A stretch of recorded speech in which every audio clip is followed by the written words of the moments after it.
Yes, sir, please. You and Jay.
Welcome, everyone. My name is Shane Zenger. I'm the Director of Athletics here at the University of Kansas.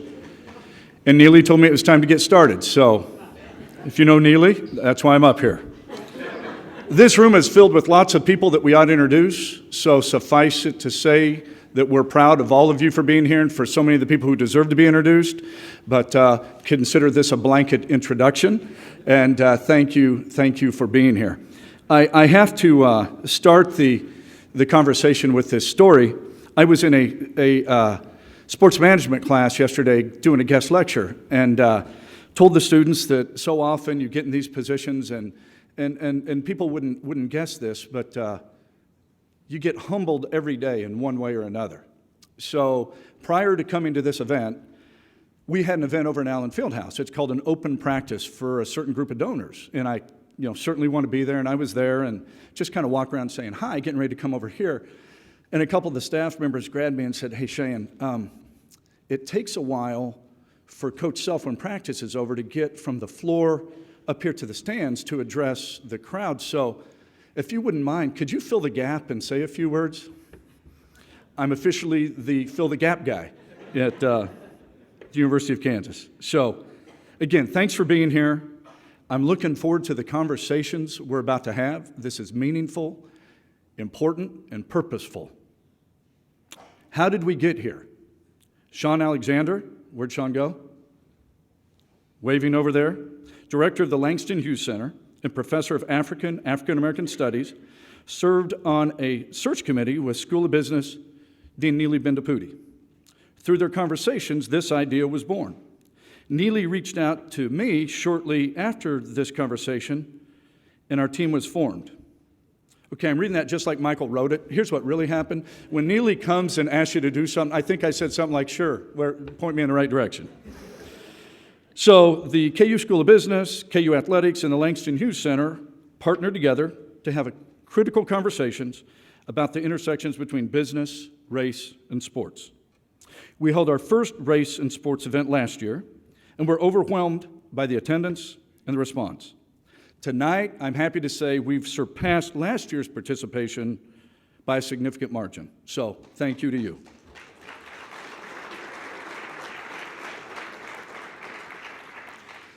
We will continue to hold this event in the future to ensure that we're having the critical conversations that will ensure a brighter future for our campus and our community. This year, both Neely and I are honored and humbled to be serving together on the University Inclusion, KU Diversity, Equity, and Inclusion Advisory Group. We're committed to making KU a great and safe place for people of all identities and backgrounds, and this evening's part of our expression of that commitment. Now, I'd like to kick off this evening by introducing our panel. We're in for a real treat. There are full bios in your game programs. Sorry, Neely. Of our speakers tonight. But to make sure we have plenty of time for the Q&A, let me just briefly introduce them. Moderating tonight's panel is Dr. Sean Alexander, a tireless voice for social justice on our campus and a prolific scholar in African and African-American studies. Dr. Alexander.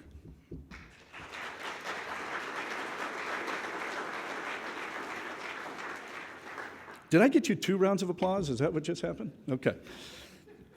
Our panelists include Lisa Brady. Lisa? KU women's basketball great and a member of the 1,000 Point Club. How about that? She has lots of other records, one being, what did you hold the assist record for, like 30 years? Okay. I think that one's really important, but most people are impressed by the 1,000 points. So thank you for those 1,000 points. Ernie Shelby. Ernie?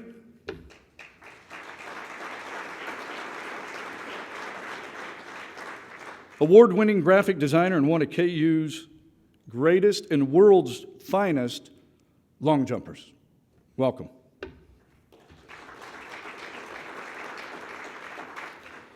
Wayne Simien.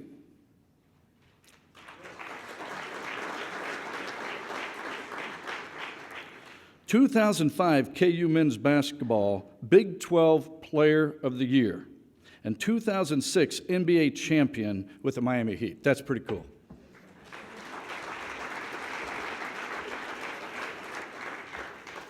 I get to be around Wayne a lot, and a man of great accomplishments with such a humble spirit is really someone that I get to look up to and look forward to you sharing with. Ernie, I've gotten to know in the last couple of years, and just a gentleman and a treat to be around. And Lisa, just got to meet you, and I don't know many people who've scored 1,000 points and held assist records for over 2 decades. So welcome to all of you. Come to the stage. We look forward to this evening's comments. Rock Chalk.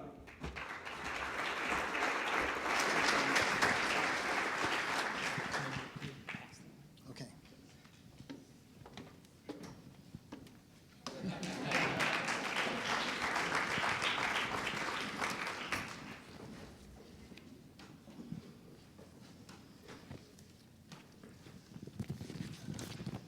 Are you going to start?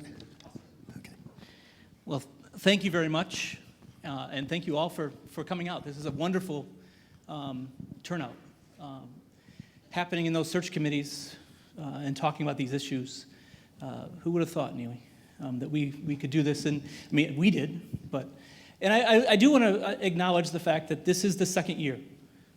It's been a very tough year in academia discussing issues of diversity and race. And this is, we held this last year. We like to say we were at the forefront of this, to have this discussion, and I think that it's important that we're here and willing to discuss this issue, these broad issues. And I love the commitment, and I just hope the crowd continues to grow. So thank you all for coming out, and thank you for our panelists here. What I'm going to try to do as much as possible is stay out of the way. I've talked to all of them. I know kind of the issues that they may bring up. And if they don't get there, maybe I'll prod a little bit. But other than that, I want to stay out of the way and let them tell their stories. And we're going to go in this order. So Ernie Shelby is going to kick us off, and he's going to tell us a little about his experience at KU, and he's going to tell us about specifically also a very certain event and certain year. And if he doesn't, we'll prod him. So, please. Well, the thing that has become most prominent in these discussions is a meeting that took place with myself, Wilt Chamberlain, Homer Floyd, and Charlie Tidwell with former Chancellor Murphy in 1957. And the story the reason that all this got started was because of an article that ran in Sports Illustrated, in which I thought that they were depicting what they had read in one of Wilt's bios, and they made some erroneous statements about how the desegregation of Lawrence came about. So I wrote them this letter and asked them to straighten it out, and I sent a copy of the letter to Chancellor Little, and she distributed it, and it went viral.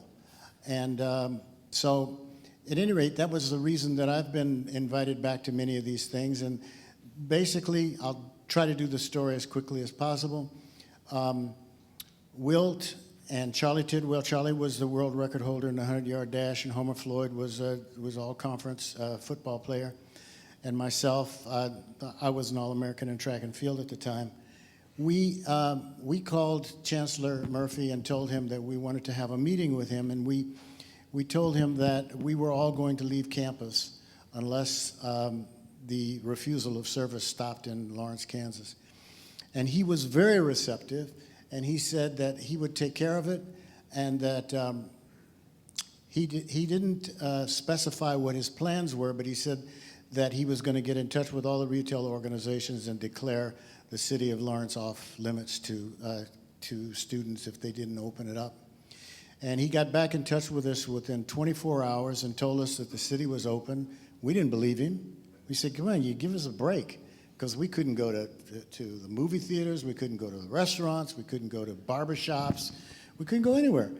And so we all jumped in cars and went down to Lawrence and checked it out, and believe it or not, we walked into restaurants, they welcomed us, walked into bars, they welcomed us, and they just, then they told us a couple of stories that I have never been able to verify, but there were rumors that went around that he said that he was going to open a theater on campus and he was going to show the same movies that they showed downtown, and that he was going to find out what the most popular dishes were in the restaurants, and he was going to offer those dishes. And we don't really know what he said, but it happened, and the city of Lawrence was desegregated.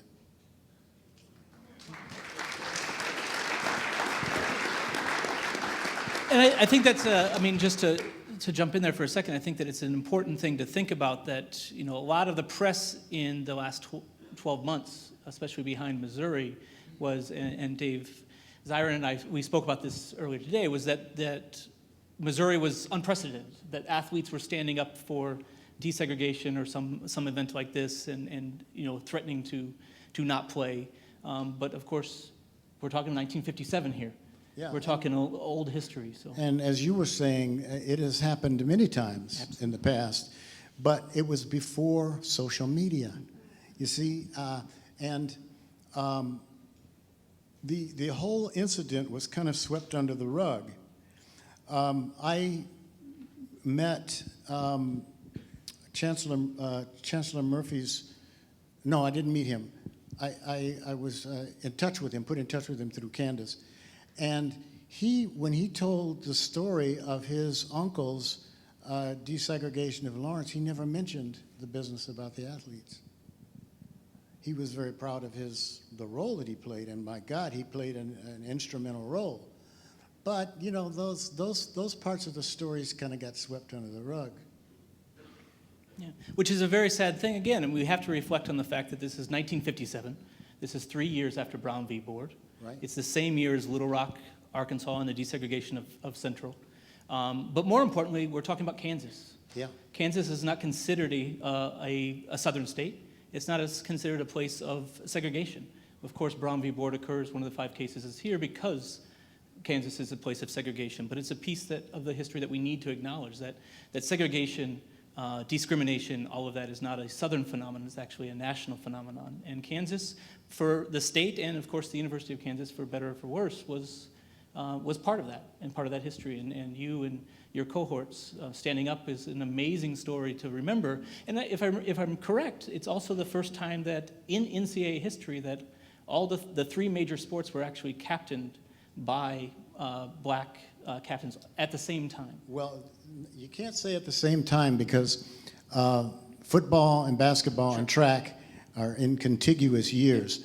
But so it was the first time that Wilt was the captain of the basketball team, Homer Floyd was the captain of the football team, and I became the captain of the track team. And it became the first time in the history of the NCAA number 1. What do they classify them? Division I. Division I. There you go. The Division I schools in America where the captains of all 3 teams, the 3 major sports, were African American. And the last thing I'll say is that the picture that you helped us resurrect from the archives of the Lawrence Journal-World to show you the impact of this is in 1958,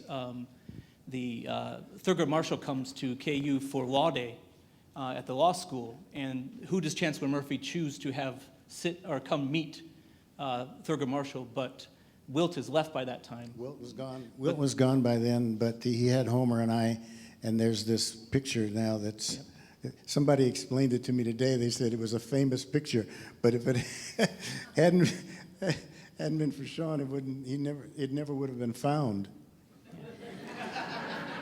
I am an archive rat, so I like archives. So absolutely. So, okay, we'll open up for questions, Lisa, if you want to go ahead, and then we'll open up for questions. Yeah. Okay. I'm Lisa Brady. Hard act to follow behind him. Twice. You know. You should have gone for it. Right, exactly. Well, my story is a little bit different. I think I'll touch base on the difference between the women's basketball team and the men's basketball team. And when I was a senior in high school, I was the number one player coming out, and could have went to any university of my choice. And I chose the University of Kansas because of Marion Washington, who is a phenomenal woman. She came into my home, my first college coach visit. It was August the 26th. I'll never forget it because that's Coach's birthday. And my birthday is the day after, so I will always remember that date. And when she walked into my home, and of course I've seen her and Lynette, coming to my games and things like that. But coming into my home was totally different. And me being the top recruit coming out, my ego was a little big, just a little. And I already had said in my mind that if you went in the top 5, then I'm not going to go to your school. That was already in my mind. But when she came in, we didn't even talk basketball. We talked about life and what I can do after basketball and what she can teach me during my years at KU. And I still wasn't sold. Of course, my parents were, right? But they let me make the decision on where I wanted to go to school. So I've been to Lawrence a few times. So I really didn't need to take a home visit to Lawrence. I wanted to go to all the other places. And the recruiting, which is totally different now, but back then, man, it was amazing. I mean, I got treated like royalty. So, in my mind, I was going to La Tech. That's where I was going. And I signed on November the 11th. Didn't tell anybody who I was signing with, not even my parents, until that day. And I remember on the 10th, I already went to bed or whatever. I was in my room and I heard my parents talking, and they were talking how great Coach Washington was and how they really wanted me to go there and different things like that. And it's still in my mind. It was still La Tech, until that morning when I woke up. I don't know if Coach touched me in my dream or what have you, but I decided to come to the University of Kansas, and to me that's the best decision I have made. Well, I adopted a son, but prior to that, that was the best decision I made in my life.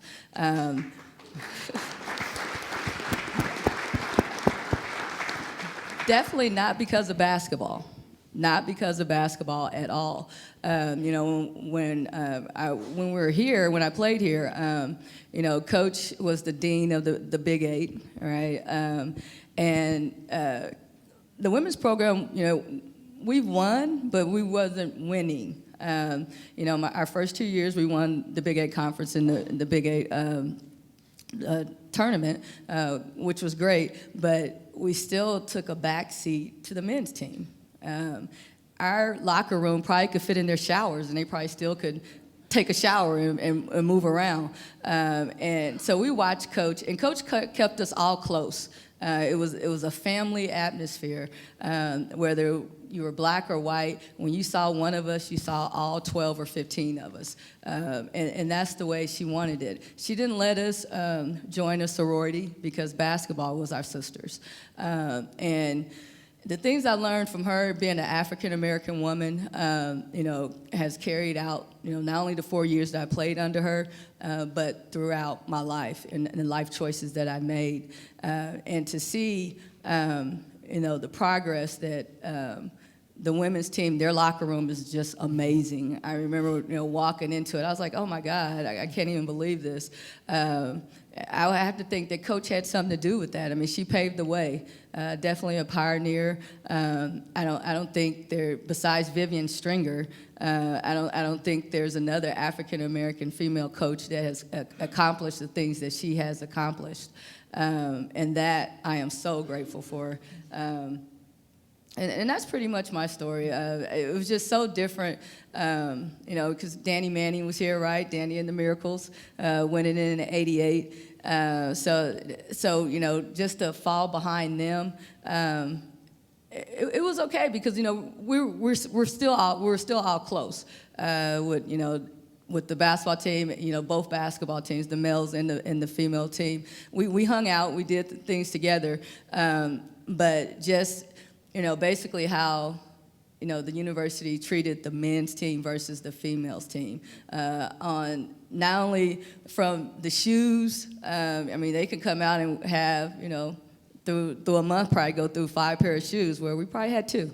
If you're lucky. Maybe if you're a starter, you probably had 2. Otherwise, you're sticking with that 1 pair to the practice gear, to the facilities, where we stayed. It was totally different. So definitely, I think where we're at now is definitely something I think Coach Washington had to do with. Yeah. Let me ask you a question there, Lisa. You've touched on it, but I want to be more direct. Something we talked about. It's not just Coach Washington, it's also what Coach Washington represents, right? She's an African-American female, African-American coach, and even today in NCAA, it's not well represented. And as we've talked about, certainly on the women's side of the game, there's more African-American coaches than there are on the men's side.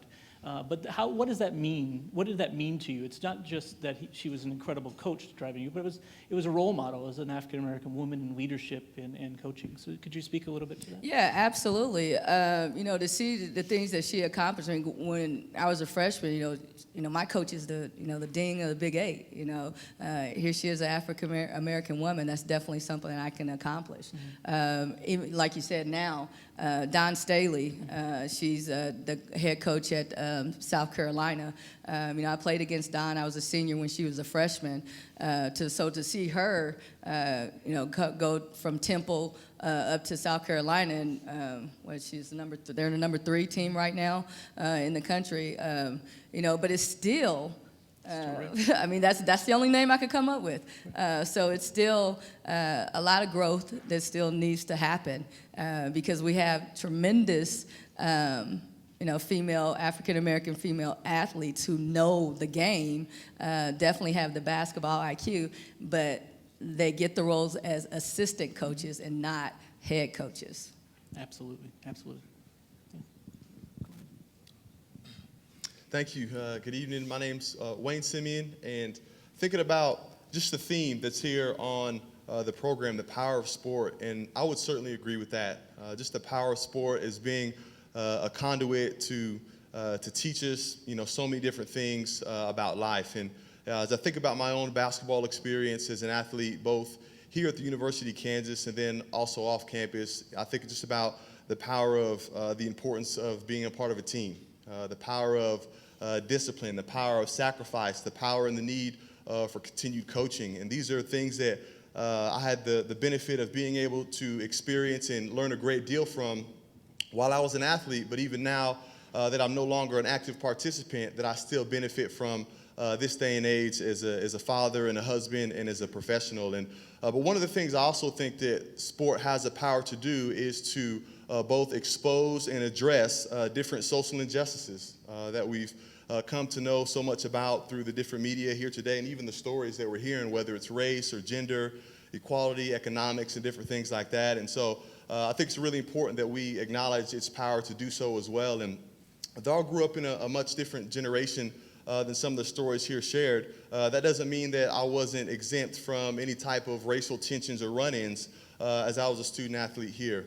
I actually had a great privilege of having a mother that grew up right here in Lawrence, Kansas, Margaret Simeon, and I can remember just the many stories that she would tell me of just racial experiences that I would ask her as she was growing up here in Lawrence. One of the things that this city and the state prides itself on is being a free state, of being a part of the abolitionist movement and things, so on and so forth. But that does not mean that this community in this area has been exempt from many different racial injustices. And, thinking about sport and my mother's experience, one of the things that she really enjoyed was swimming.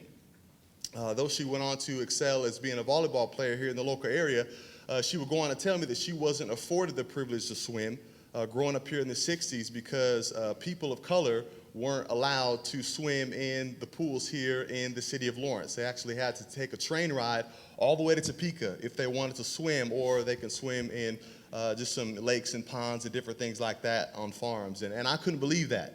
And so, because of that, the world might have lost out on a great swimmer. That could have been the best Simeon that comes out of Kansas. Maybe it would have been my mom being a swimmer. I can remember just here not too long ago as my wife, Katie, who is white, and our 5 kids, who are beautiful little mixed kids, were walking hand to hand down Mass Street, and my mother was with us, and we're going in and out of stores freely, just enjoying a great day on Mass Street, enjoying Lawrence. And my mother leans over and whispers to me, and it seems like she's in a little bit of tears. She's pretty emotionally choked up, and she remembers, I remember a day when this would not have been possible. And just really feeling the gravity behind that, not having to grow up in it myself, but knowing that my mother had experienced it, and having her share these stories with me, not in a way that would invoke bitterness or any type of negative emotion in me, but I really appreciate it because I feel like her heart behind sharing these stories with me was to make sure that she understood that I was a beneficiary of a lot of different struggles and and just a lot of different fights that had to take place for me to be able to experience an awesome college experience here in Lawrence, and then even to make this my permanent residence. And so, those are just things that I can really remember growing up and being a part of. I would say the racial tensions that I experienced as a student athlete here, they weren't direct in the sense that racial slurs were being thrown out there on a regular basis, but it was more so indirect. And one of the things that I really felt the weight of being a student athlete here during the early 2000s was the stigma that my contribution to the community was solely regulated to what I could produce on the basketball court. And so, hey, if really athletics, putting the ball in the hoop, calculating rebounds, getting wins in that historic building over there, really that's all you can contribute to this society. And I remember one specific moment, and I had just gotten back into town, and it was a real late night. It was actually at Kansas City International Airport, and I was waiting for my luggage. I didn't have any athletic attire on, and I was just really wanting to get home. I didn't want to have any conversations or anything, and there's a gentleman at the luggage carousel, and he came up to me and he says, "Hey, do you play basketball?" And in an attempt to avoid any conversation or just type of human interaction, again, I just wanted to get home. I said, "No, I don't. I'm just a student, and I'm just trying to get back to Lawrence." And the gentleman said at that time, "What a waste. What a waste." And he picked up his bag and scurried off pretty quick, and it was probably good that he did. But I just remember that really sticking with me in the sense that, wow, you mean to tell me, and whether the man had a malicious intent or it was just an ignorant comment that he made, I remember that really sticking with me in the sense that, man, I want to make a point to make sure that I have more to offer the community and the people around me more than just some entertainment for 2 hours on a television or some basketball records. And I really actually remember that spurring me on to study harder, to be a better student, to be able to be involved in the community more, to embrace more civic responsibilities. And so that was probably one of my most vivid experiences with racial tension as I was a student athlete here. And I would say that probably if we took a poll of black student athletes today, that's a similar experience that they have. And I think it's pretty. The sad thing is we just continue to get away from it. We don't actually solve the problem. We have a student population of African Americans of about 3.6% on this campus, and when we take the student athletes out of that, we drop dramatically. If we go to the championship team of 2008, we have, and this is a low percentage, it's much higher today, we have over 46% African American representation on that team when we have a 1.7% black male presence on this campus. And so the idea that an African American male is being looked at on this campus, and we're not alone. When I say this campus, I'm talking, we're not alone in this, in America. But when you have African American males walking on this campus, and the first thing that they see is not a student, they see an athlete, and not even a student athlete. That makes an impression, right? And that in the response, but I've talked to numerous students over the years that they're asked, "Do you play sports?" And when they say no, and they're truly not an athlete, they're dismissed and walked away from and seem that they're here only for affirmative action or other issues, that they don't bring any intelligence and any growth to our university. And again, this is not just KU. And it's a sad state of affairs that still has not changed. So it's a powerful story. Yeah. I want to open it up. We want to open it up to questions in here for some time. And we want to pass around the mic, and we'll try to field it from there. Right? I do want to give the panel, before we get too far, we'll give them another round of applause. Please give them a round of applause.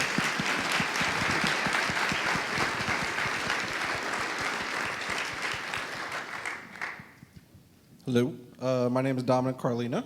I am a second-year higher education master's student here at the University of Kansas. My question today, increasingly we've seen more criticism directed towards institutions for their sports programs, how they've prioritized the athletics component of the student-athlete experience over the student component of the experience. So at least that's, and particularly that criticism often directed at men's basketball teams and men's football teams. So I was wondering, from your own perspectives, how true do you think that is? And in those instances where you do believe that to be the case, what do institutions need to do to get to that place where they're providing a better balance between the student experience and the athletic experience of their student athletes?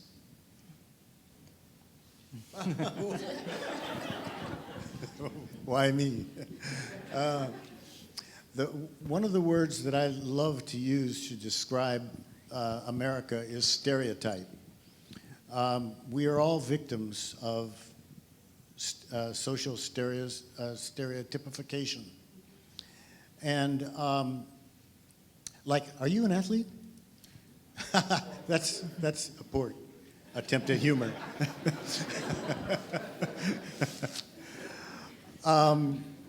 Yeah, I think what the universities could do to help this situation would be to introduce new ideas to their students who don't come in contact with people of color, and make them understand that they do have other things to offer, and get rid of the stereotype, because most people, when they see a particular they see someone who is cut of a different cloth, and that's sold to us in the movies we see, in the plays we see, in the magazines, videotapes. It's even in animated films. It's right there. I would add, I always like to qualify this because I've been in a number of institutions, and I do commend what KU does with the student athletes. I think it is the best institution I've ever been at. I think the athletic department does a fantastic job working with athletic students. I think Paul Buskirk's team is incredible on the academic side and what they do. So I support that full-heartedly. I think the biggest thing is stereotypes and breaking that down. Also understanding what student athletes do. People think that they go to practice at 3 o'clock in the afternoon, right? And they don't understand that they've got weights in the morning, right? They've got a whole different schedule that most students don't have in their mind, right? They wake up maybe 15 minutes before class and run to class, right? It doesn't excuse anything. It's just getting people to understand what happens, what their process is, and understanding that they're there. It's also breaking down that stereotype for the students themselves and knowing that they can participate in class. They can raise their hand. They can participate in breaking that stereotype, breaking that mold, because that's the first thing that's going to do it. And I think that the problem is that they often are shied away because they've been taught for so many years on the athletic treadmill, if you will, or conveyor belt, to use William Roden's term, that they're being pushed through the system, and they're not supposed to stop and educate themselves and take a second to learn and grow in that way. They're supposed to just take the ball and put it in the hoop, if you will. And stopping and doing that, taking and learning and taking, participating. If they can do that, and the students can support them, other students on campus can support them, professors can support them, the community can support them. Because as Wayne told you, the community often is going to stand out and look at them for the same experience, right? We had that experience happen here. You can read the newspapers and understand how the press talks about student athletes. They may praise them on the court, on the field, on on the pitch, right? If they're doing well. And the second that they're not doing well, they attack them. And it usually becomes very gendered and very racial in their attack. And when you read the newspaper, understand that when they talk about, especially African American athletes, we hear the story about how they've come from poverty, right? That old story that's being told. We never hear about someone coming from Western Kansas, from the rural community of Western Kansas, a poor family, right? Working class family. We never hear those stories, right? So we need to press on, the community to understand that this is a stereotype that's being pressed and pushed forward. And we try to do it every day in the classroom. So. Yeah, that's a question. We've got hands. Got a mic. My name is George Buras, class of 80. Kind of playing on what you just said, the question I had formulated was, in the three different eras, Lawrence is obviously a college town. We have town and gown. And I was just curious how much the distinction between how the different athletes were treated by town people versus their fellow students versus their educators and their teachers. That's a good question. I think during the time that I was here, 86 to 90, the professors were awesome. They, if we needed help or anything like that, they were there for us. They were flexible with our schedule. Like Sean pointed out, we just didn't go to practice. Our day started at 5 a.m. In the morning with some conditioning. Then we had classes from 8 to 12. 12:45, we're in the gym practicing. After that, we had weights. After that, we had study hall. Then we had dinner. And by that time, it's time to go to bed. So they were very flexible with us from a professor standpoint. From the students, if you love sports, you loved us. And if you didn't, then you didn't, because you thought that we were treated differently. From a community standpoint, again, the difference is women's basketball versus men's basketball. So, I can walk into a store and no one knew who I was. I can be dressed in KU gear from head to toe, unless I told them, hey, I'm Lisa Brady, the point guard of the University of Kansas, then they wouldn't know unless you came out to the game. So it was different, for me, so.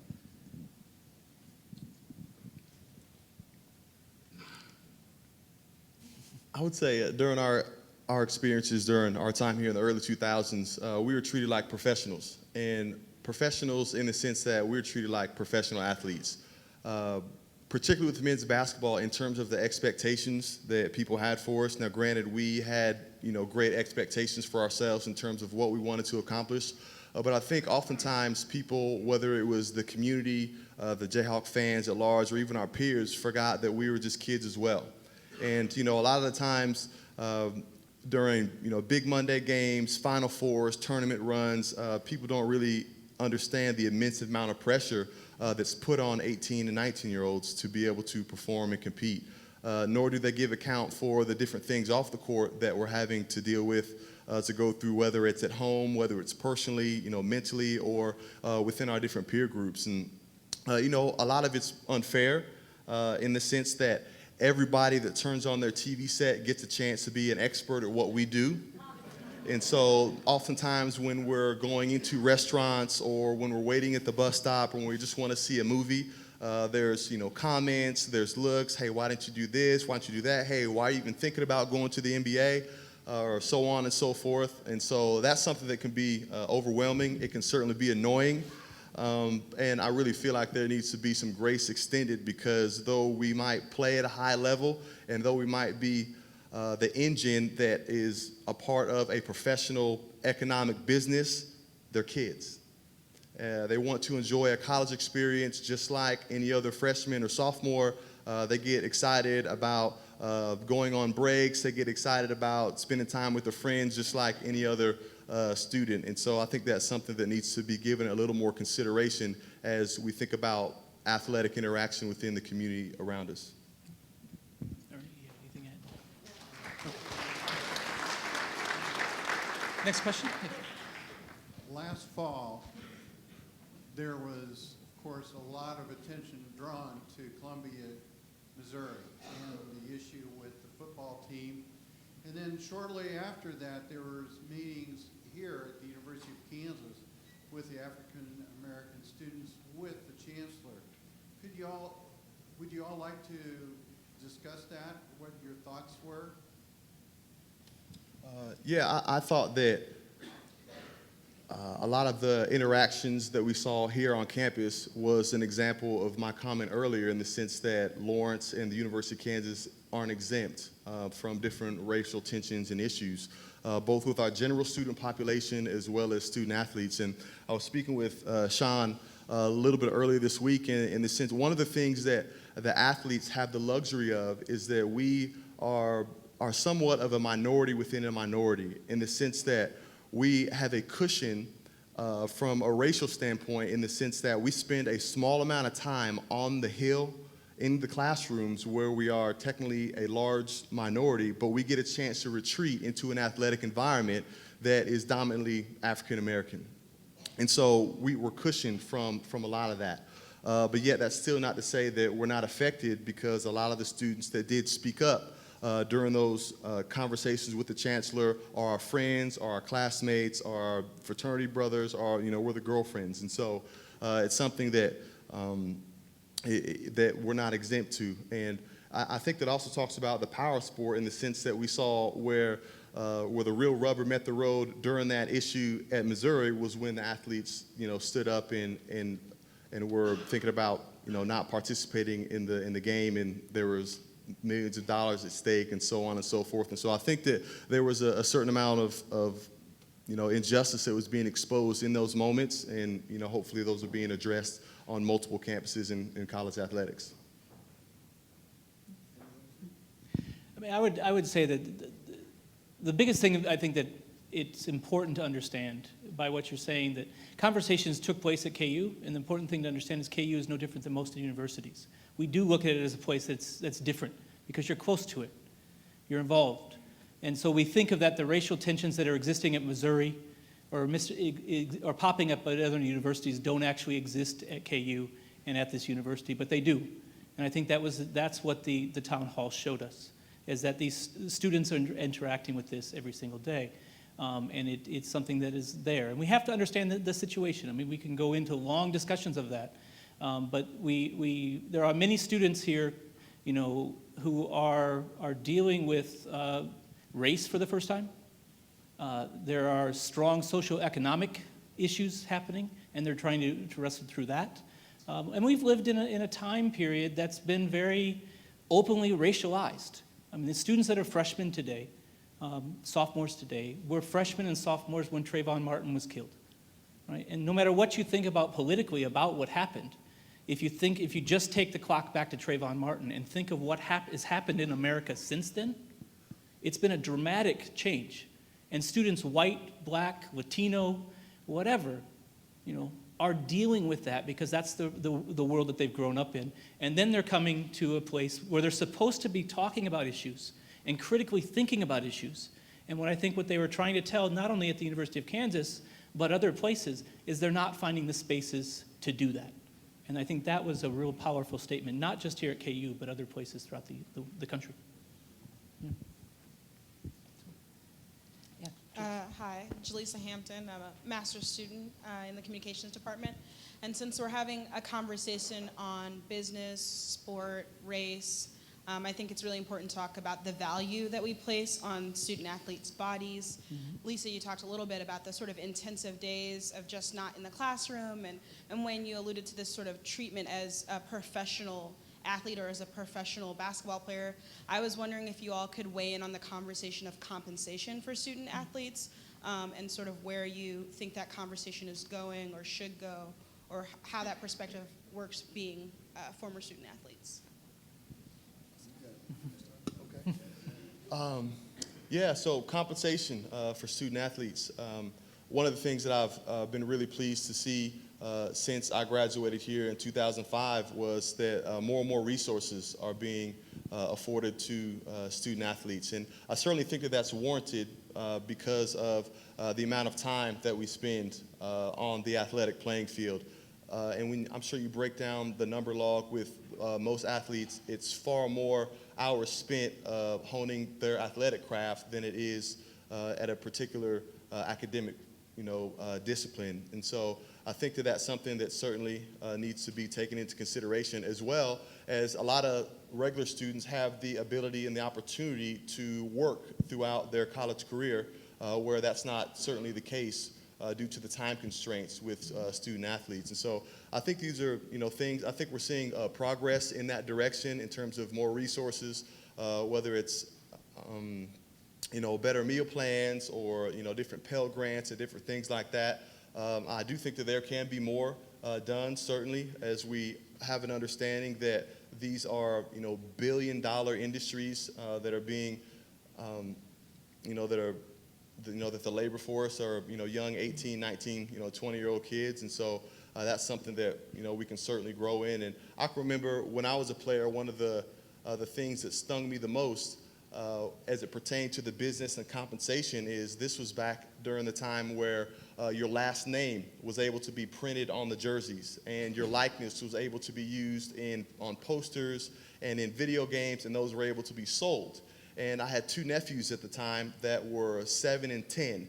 And I can remember one Christmas asking if I could get 2 little Simeon jerseys so I can give my nephews during Christmas. And they says, no, we're not able to do that. That would be an extra benefit. And I'm like, wait a minute, there are about 5,000 little Simeon jerseys bopping around in the field house around town, $60 a pop. I just need 2 for my nephews. No, I'm sorry, we're not able to do that. And I certainly, felt at the time the rules have since changed then, and I don't believe names and likenesses are no longer used, but I certainly believe that was something that was an injustice in that moment during my experience. I think, along with Wayne, that it has come a long way. But if you think about from an athlete standpoint, the time, the dedication that we put into the sport and our craft, yes, our education is paid for, but the money we bring, the revenue we bring back into the university far outweighs what the university has given us. This is my thought when I was playing, trying to figure it out on how much compensation each athlete should get. That's the tricky part, because do the football team get the same amount as the women's swim team? So that's a hard part. I would like to see a scale of some kind, based on the revenue of your sport, how much revenue you bring into the university, and maybe that a scale could be based on that. Wayne said during a regular student has the opportunity to work. If you're on a scholarship, you do not have an opportunity. You can't work. I don't know if that's changed. It's been some years, but when I was on a scholarship, no, you couldn't work during the school year, and if you went to summer school, again, you couldn't work. And at that time, during that time, a lot of my teammates, parents really couldn't afford to send that much money up to them. We did have Pell Grants or things like that. So where are these athletes getting the extra money to, enjoy being a student? And I think that's where the university kind of fell short on, because you can't go to McDonald's and give them $5. You just couldn't do that. But definitely I feel that there's got to be some compensation. How it looks, I don't know. I think if I had that answer, that's the $1 million answer. And I could be well paid if I definitely had that answer. But yeah, definitely with the time and dedication that we give the university, I personally think it should be some type of compensation. Well, I have to apologize for my lengthy discourse on this subject. I'm for it 100%.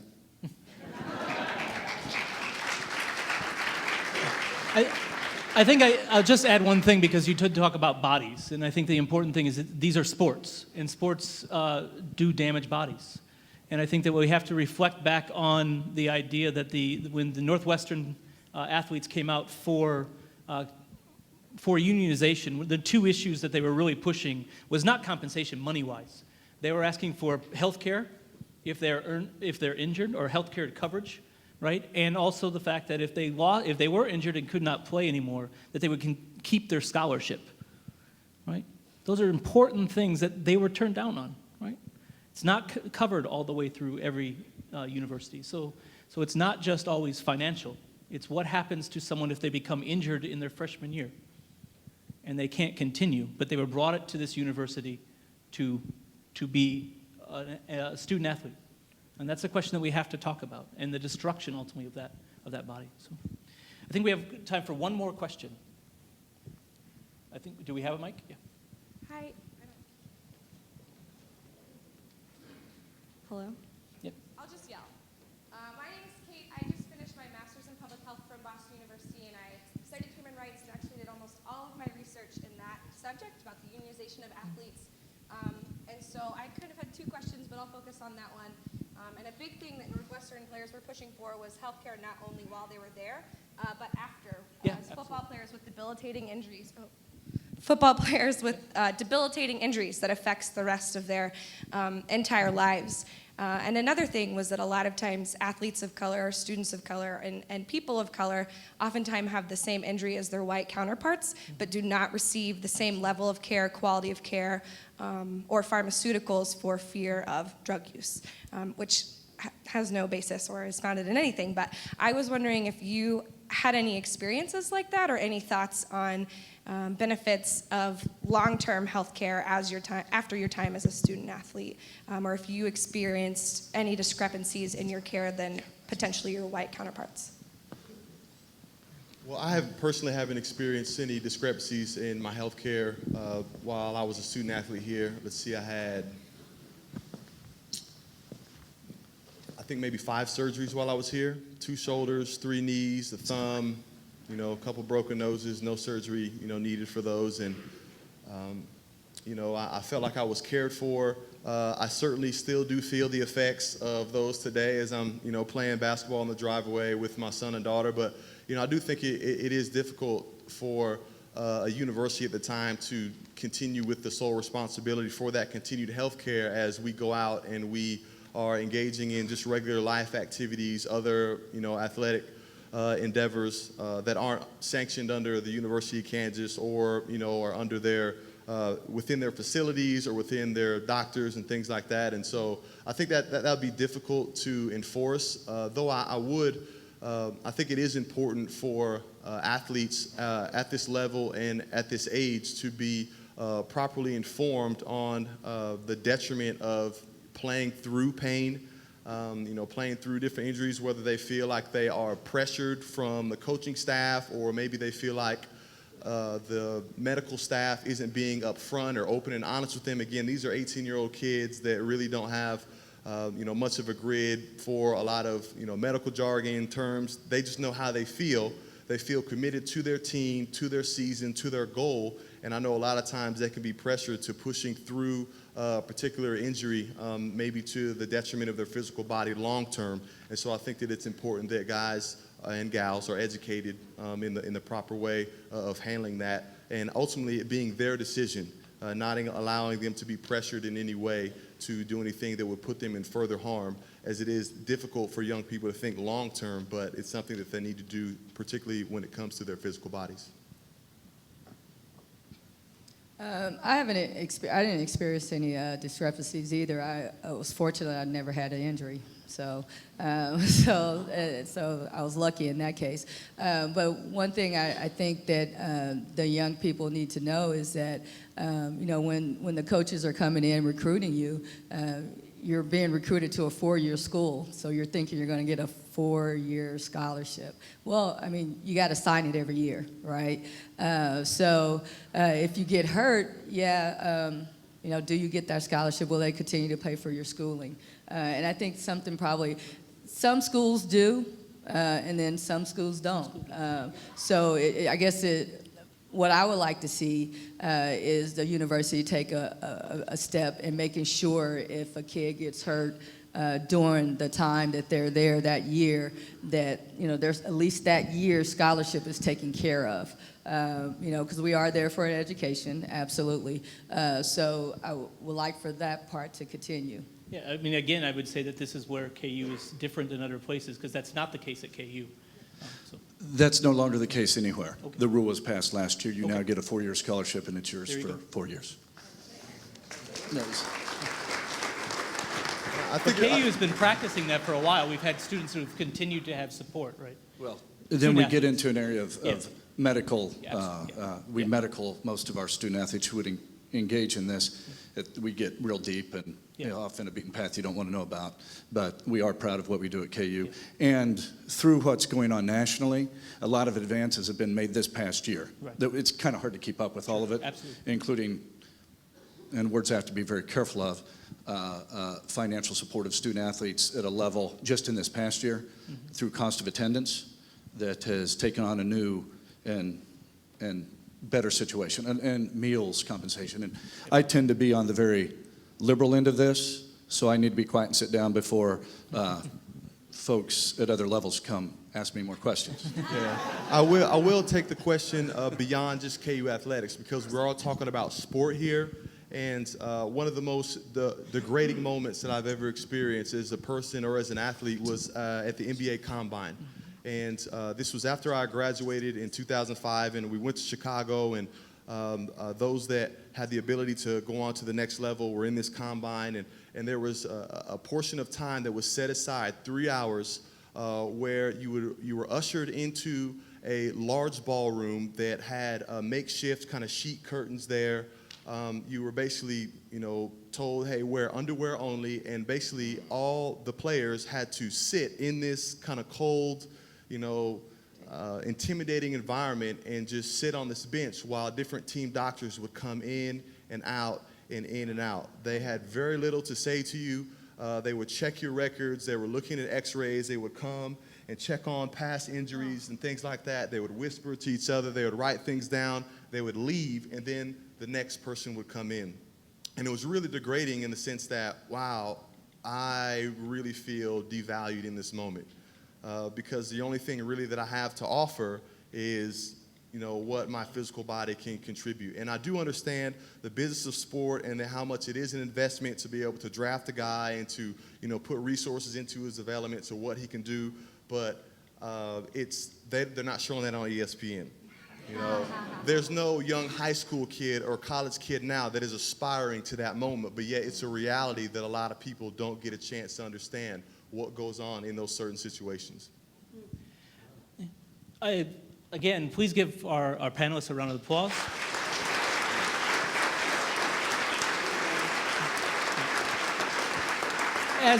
As we transition into the next part of the program, I want to highlight that this is one of the things that we really wanted to add to this program. Oftentimes when we have this, we have the lecturer come in and give a lecture, but we wanted to add this component of talking to student athletes and having them share their experiences of being a student athlete and more often than not being a student athlete of color on a college campus. And I see some people from last year, Tommy Smith and Eric Patterson and Raven King Johnson. Here on campus and are in the audience, and I think this is fantastic that you guys are willing to talk to us and share your experiences and add this to the experience. So thank you very much. Yeah.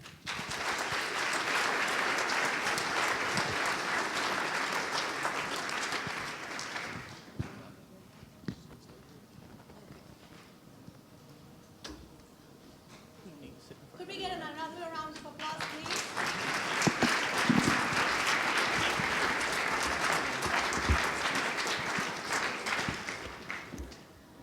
Wow. Good evening, ladies and gentlemen. I'm Neeli Bendapudi. I'm the Dean of the Business School, and much more importantly to me, I'm a Jayhawk. So I'm a proud graduate of the KU School of Business, and most of you know, I used to tell people we have 7 degrees from KU in my family. Now that my daughter just got married, I'm proud to tell you it'll be 8 degrees soon from the K School of Business. Not from the School of Business, from the University of Kansas. I want to just make a couple of comments and then bring up our keynote speaker. I know you're in for a treat. First of all, as I said, I'm just so amazed at this audience today. When Sean and I sat in a small room and started talking about this about 2.5 years ago, never thought it would be this big. I'm really grateful to each of you for being here.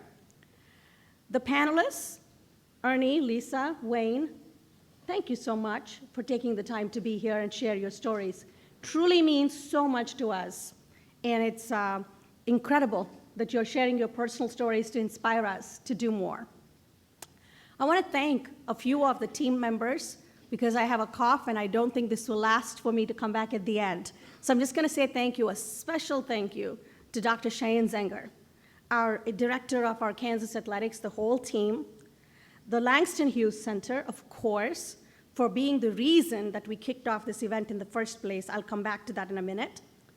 And at last year's event, how many of you were at last year's event? Would you raise your hand?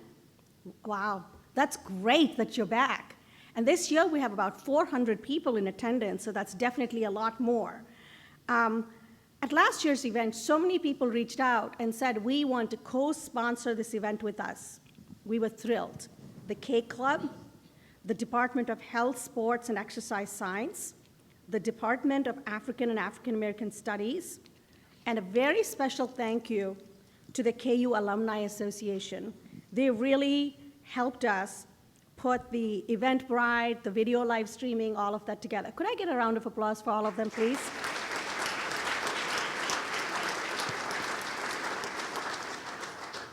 Within the business school, I have an extraordinary team who make me look good. They clearly are the envy of the other deans, I can tell you that. There are some deans in attendance, and they will tell you that as well. I want to highlight 3 people in particular that worked so very, very hard.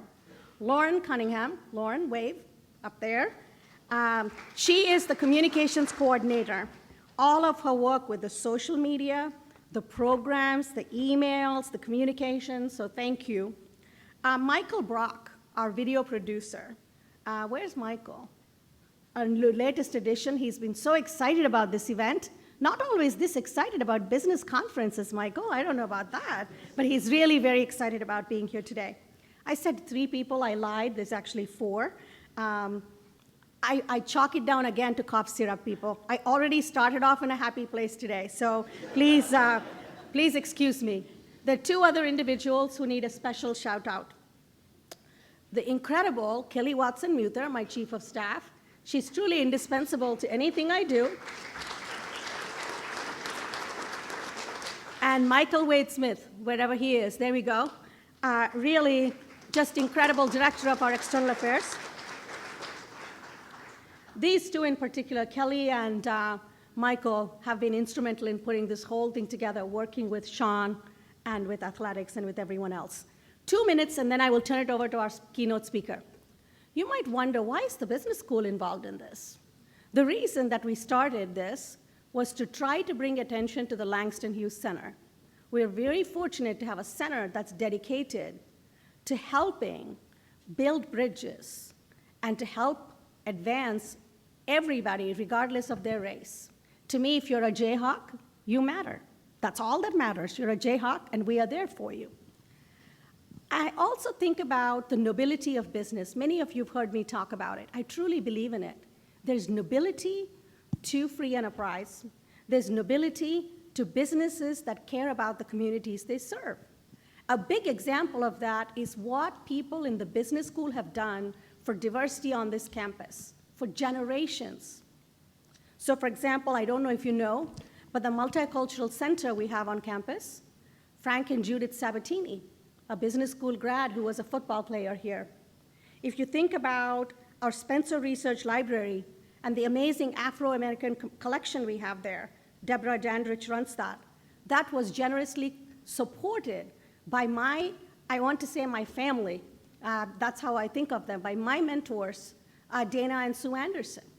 And when you think about, Lisa and I were just talking because we overlapped. I was a graduate student, Lisa. I can't claim that at about the same time period, Renata Mai Dalton, a professor in the business school, who started the Multicultural Scholars Program that now is all over campus. So I think that great businesses show that we care. And even dialogues about diversity. I'm a business person, you know that. I'm a recovering banker back in academia. But I have to tell you that businesses are at the forefront of discussions of diversity. Talking about training, that's not new to us. So for example, over the last couple of days, I'm really proud of, we were counting, it's about 90% of our tenured faculty voluntarily came to an amazing diversity program put on by our OMA. So I don't know where Precious and Cody and Emily are. There we go, wave. And then tomorrow, I think it's about 85% of our staff are attending that. It just shows that it's not about me or anyone else. It's in the DNA of the business school that this is something we should care about. Now, I get to introduce our keynote speaker. Now, the truth is when Sean gets all the credit for planning the speakers, who is here, because you know that I'm an avid fan of anything Jayhawks. So I saw the Jayhawk men's basketball team there. Thank you, guys. Thank you, thank you, thank you for all you do. Come on, let's give them a hand.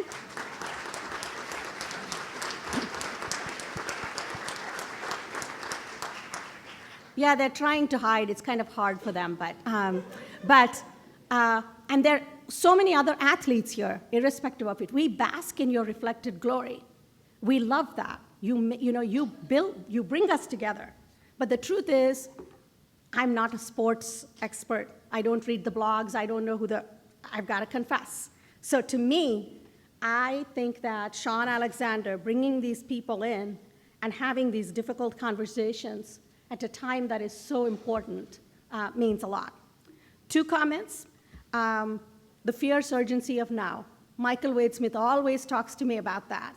Dr. Martin Luther King's famous words, and it's as relevant today as it was in 1963. We cannot let these issues fester. We need to talk. And when we talk about the power of sport, the gentleman that's coming up to talk writes a lot about this.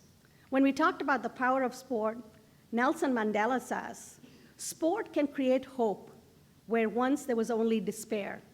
It is more powerful than governments in breaking down racial barriers. It speaks the language of youth. It laughs in the face of all types of discrimination. I sincerely hope that this conversation is about much more than sports. We're using it as a vehicle, as a medium, as a metaphor for what we hope to see in society. So as I get to introduce David Zirin, I have to say, my son-in-law was most impressed. That's important for a new mother-in-law. I said, do you know who we have? First of all, Wayne Simien, Lisa, Ernie, I got to brag. So I'm really pleased that we have you here, Dave, especially for making me look good. He too, poor guy, has a cough, so good luck to you. Our keynote speaker. I'm fine. David Zirin is the sports editor for The Nation. He's a leading voice on the intersection of sports and politics.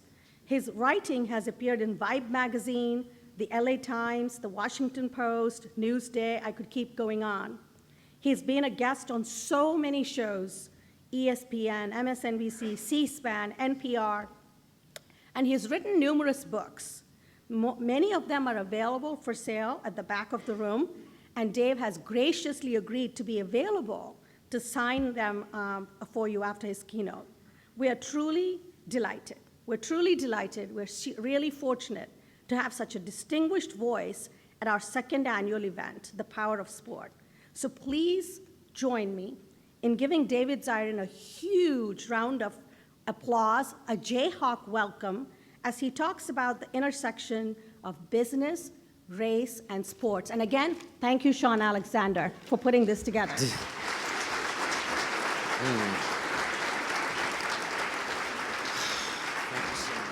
Appreciate it. Wow. I am not any of these people up here, just to clear up any confusion.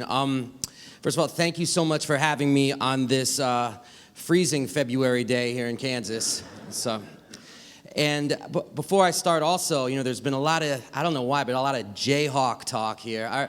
Is it true that there's some Kansas State people here? Can you make yourselves known? Can we get,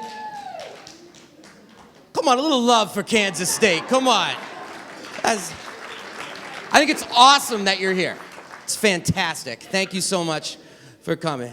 Man, still just tepid on this side though. I mean, I don't know if you've ever seen like 300 people do a side eye at the same time, but it was like, Kansas State. All right, it's all good. We're all friends here. So, first of all, just a quick question for the crowd. It helps me when I speak. How many people here consider yourselves like a diehard sports fan? Like this is your thing, top to bottom. Okay, and hands high, please. How many people consider yourself a casual sports fan? You know what's happening, but it has its place.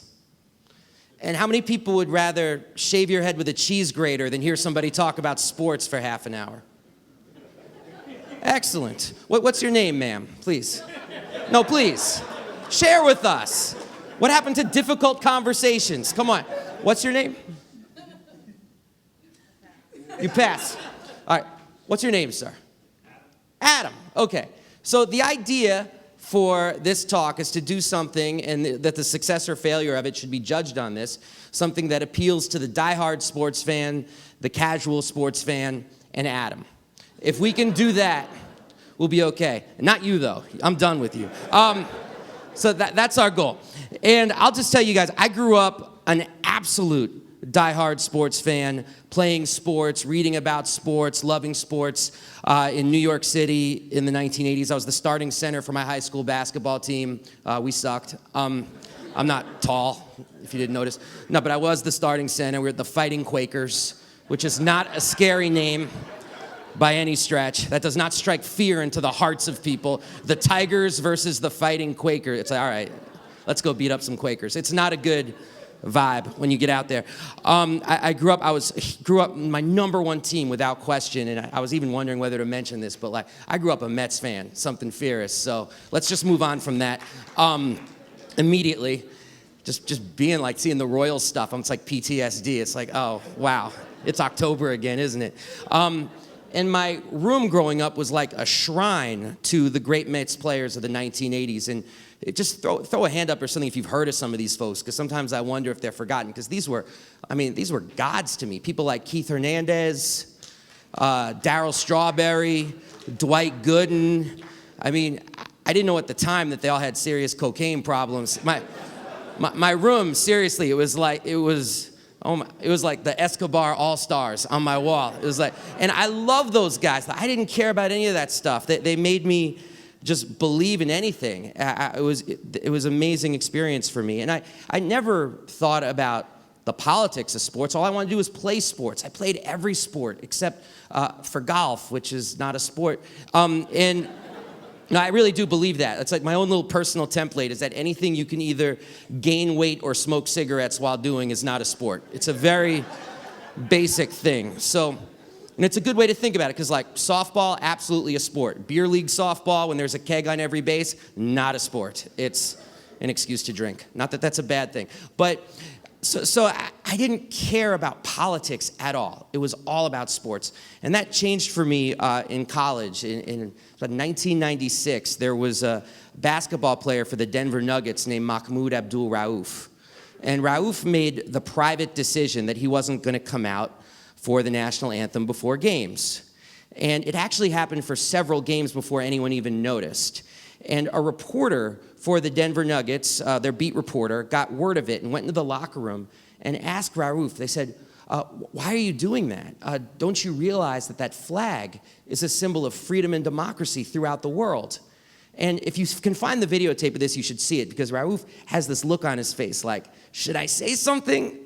I think I'm gonna say something. And what Rauf said was, he said, well, it may be a symbol of freedom and democracy to some, but it's a symbol of oppression and tyranny to others. Now, when he said that, it was like, you could, we were gathering around the TV. There was no kind of what do you call it, the internet. There was none of that. So it was 7 p.m., you're in the dorm, you're watching SportsCenter to find out the latest with Rauf, and the coverage was Raouf spits on the flag, booyah, din-in-it, and we're just like, what is happening? And I'll never forget, there was one of their talking heads said, well, Raouf must see himself in the tradition of these activist athletes. And I remember hearing that like it was yesterday and thinking to myself, activist athlete, what the hell is that? Like, I thought I knew everything about sports. I thought I knew every stat. I thought I knew all this stuff. What's an activist athlete? And so I started to dig. And I was in the library, and I was in the crates, and I was looking up, like, okay, when were periods where people did stuff? 30s, 60s, okay, what were athletes doing? And I learned that all of the sports history that I thought I knew, that I'd been taught by the mainstream media, and by a certain four-letter network that rhymes with SPN, I don't want to say what it is, I learned that a lot of what they said was a very, very sanitized version of what the truth was. Like, for example, I thought I knew the story about Jackie Robinson. Jackie Robinson, I'm from New York, I'm from Brooklyn, for goodness sake. Jackie Robinson, Brooklyn Dodgers, go Brooklyn, did someone say that? Nicely done. Okay. Oh, that was it, okay. Nicely done. I don't know. Nicely done. Okay. You're getting attention all night, by the way. So I thought I knew the story of Jackie Robinson. Jackie Robinson, he broke the color line in 1947, and through his own sort of like individual initiative and courage, was able to make change before the civil rights movement. What an amazing thing to do that in 1947, 8 years before the Montgomery bus boycotts, 8 years before Dr. King comes on the national scene. What I didn't know was that in the 1930s, there was a movement to integrate baseball, a movement that was led by both the black press and by the communist and socialist press, the people that my grandfather raised me to think of as, those dang commies, that these were people in the 1930s who were fighting to integrate baseball. For young people, that's communism, socialism. There's this guy running for president who's into that, Ted Cruz. No, just kidding. And so it was the sort of thing where I was like learning that there was this alternative history. And in the 1930s, there was a sports editor for a newspaper called The Daily Worker, and his name was Lester Rodney. And he turned the sports page into a kind of activist center where people could read about the struggle to integrate Major League Baseball and could read about movements that people could be involved in to integrate Major League Baseball. And so there would be marches down the streets about end Jim Crow in baseball. And it was the sort of thing that they tried to push in terms of popular pressure on the majors to integrate. And I actually got to interview Lester Rodney before he passed away. He was 94 years old, sharp as a tack, living in Oakland, California. And I'm just hearing these amazing stories from him about how, he'd be in the Yankees locker room, and there would be this young rookie there named Joe DiMaggio, who you might have heard of. And they asked Joe DiMaggio, like, some jackass sports writer question, like, hey, Joe, who's the toughest pitcher you ever faced? And Joe DiMaggio is not being political. He's an 18-year-old kid, and he just says, well, I guess that would have to be Satchel Paige. And it's like you can hear a pin drop. And the next day, it's not in any of the New York newspapers that Joe DiMaggio said that Satchel Paige, who was black, was the best. And yet Lester Rodney on his page would be like, DiMaggio says Satchel is the best, big exclamation point. And so he had all these amazing stories of doing things like that. And I'll never forget, he looked at me. He's a real sweetheart of a guy. He looked at me and he said, why do you even care about this stuff? Why do you care? And I was like, they're great stories. He goes, yeah, they're great stories. Why do you care, though? And I said, well, honestly, I care because I feel like it's a hidden history and a history that people don't know. And I would just want to go around the country and tell people your stories because people should know them. And he looked at me, I'll never forget, and he said, to be 80 again. And I love that. And through Lester, I also got a tremendous window into the life of Jackie Robinson himself. And this is another example of myth reality because, like I said before, I thought Jackie Robinson was the person who just sort of like kept his mouth quiet and did his thing. And I think the movie 42, which has some value without question, sort of backs up, though, that idea of the sort of like lone fighter out there. What you don't hear and what you don't learn about is that Jackie Robinson was actually a barnstorming speaker for civil rights. I mean, he did talks throughout the 1950s, throughout the South, and he would always end his talks the same way. He would say, if I had to choose between the Baseball Hall of Fame and full citizenship for my people, I would choose full citizenship time and again. And if you look at the records, I did the deep dig of the NAACP's own records and the Southern Christian Leadership Conference's own records about requested speakers in the South of the United States during the 1950s. And the number one most requested speaker was Jackie Robinson. Number two is this guy you might have heard of named Martin Luther King. And that was just always hilarious to me, because I imagine people like Sean sitting around like planning a conference and being like, can we get Jackie Robinson? He's busy. All right, let's get Dr. King. Dang, I can't believe we got to get Dr. King. But that's who Jackie was, and that's been erased from history. I certainly thought I knew the story of Muhammad Ali, because we all think we know the story of Muhammad Ali. There's, the charming, braggadocious, I hospitalized a rock, I beat up a brick, I'm so bad I make medicine sick, and you're like, he rhymes. And there's that. And then there's the also part of Ali where he's involved in something civil rights related, black freedom related. But what you don't learn, and what you still, I think we don't learn, is just not just how dangerous he was to the powers that be, but how influential he was. I want to read this quote, if I could, of something that Ali once said. It just gives you an idea. Like, we know about him saying things like, maybe I ain't got no quarrel with them Viet Cong. That might be a phrase that people might know when he said he wasn't going to fight in the Vietnam War. And that's a pretty radical statement for the time. It was 1964. But put I ain't got no quarrel with them Viet Cong up against this. Another thing Ali said. Why should they ask me to put on a uniform and go 10,000 miles from home and drop bombs and bullets on brown people in Vietnam while so-called Negro people in Louisville are treated like dogs and denied simple human rights? This is the day when such evils must come to an end. I've been warned that to take such a stand would cost me millions of dollars, but I've said it once and I'll say it again. The real enemy of my people is here. I'll go to jail. So what? We've been in jail for 400 years. Damn. You think Cam was hated? I mean, the stuff that Ali had to deal with makes the stuff that Cam Newton's been dealing with, I don't want to denigrate it because he's been dealing with a lot of BS, but it's like a foot massage compared to what Ali had to deal with. Like, Ali had to deal with not just like crazy rants in terms of letters sent to his house. He had to deal with crazy rants by the most esteemed columnists in the United States. The most is like Jim Murray, who's very famous, esteemed Pulitzer Prize winning columnist. He called Muhammad Ali, he said his very existence is the new white man's burden. And but I'll give you another one, is Jimmy Cannon, who is one of the big sports writers of his day. I got to see this is what Jimmy Cannon wrote. First of all, Jimmy Cannon called him Clay, not Muhammad Ali, because that's what a lot of sports writers did. They refused to acknowledge the fact that he had changed his name. The New York Times, which of course people associate with being a liberal publication, actually had it as their editorial policy that they could not call him Clay. They could not call him Muhammad Ali until 1970. So 6 years after he said, my name is Muhammad Ali, the paper of record still called him Cassius Clay. And this is what Jimmy Cannon wrote. He wrote, Clay fits in with the famous singers no one can hear, and the punks riding motorcycles, and Batman. I don't get why he said Batman. That's just strange to me. And the boys with their long, dirty hair, and the girls with that unwashed look, and the college kids dancing naked at secret proms. I didn't go to that college. I don't know what Kansas is like, but I wasn't invited to the naked prom. And the painters who copy the labels off of soup cans. Like, somewhere Andy Warhol's like, what did I do? What the hell? And the whole pampered cult of the bored young. I mean, that's like a Trump speech. That is crazy. That is crazy stuff.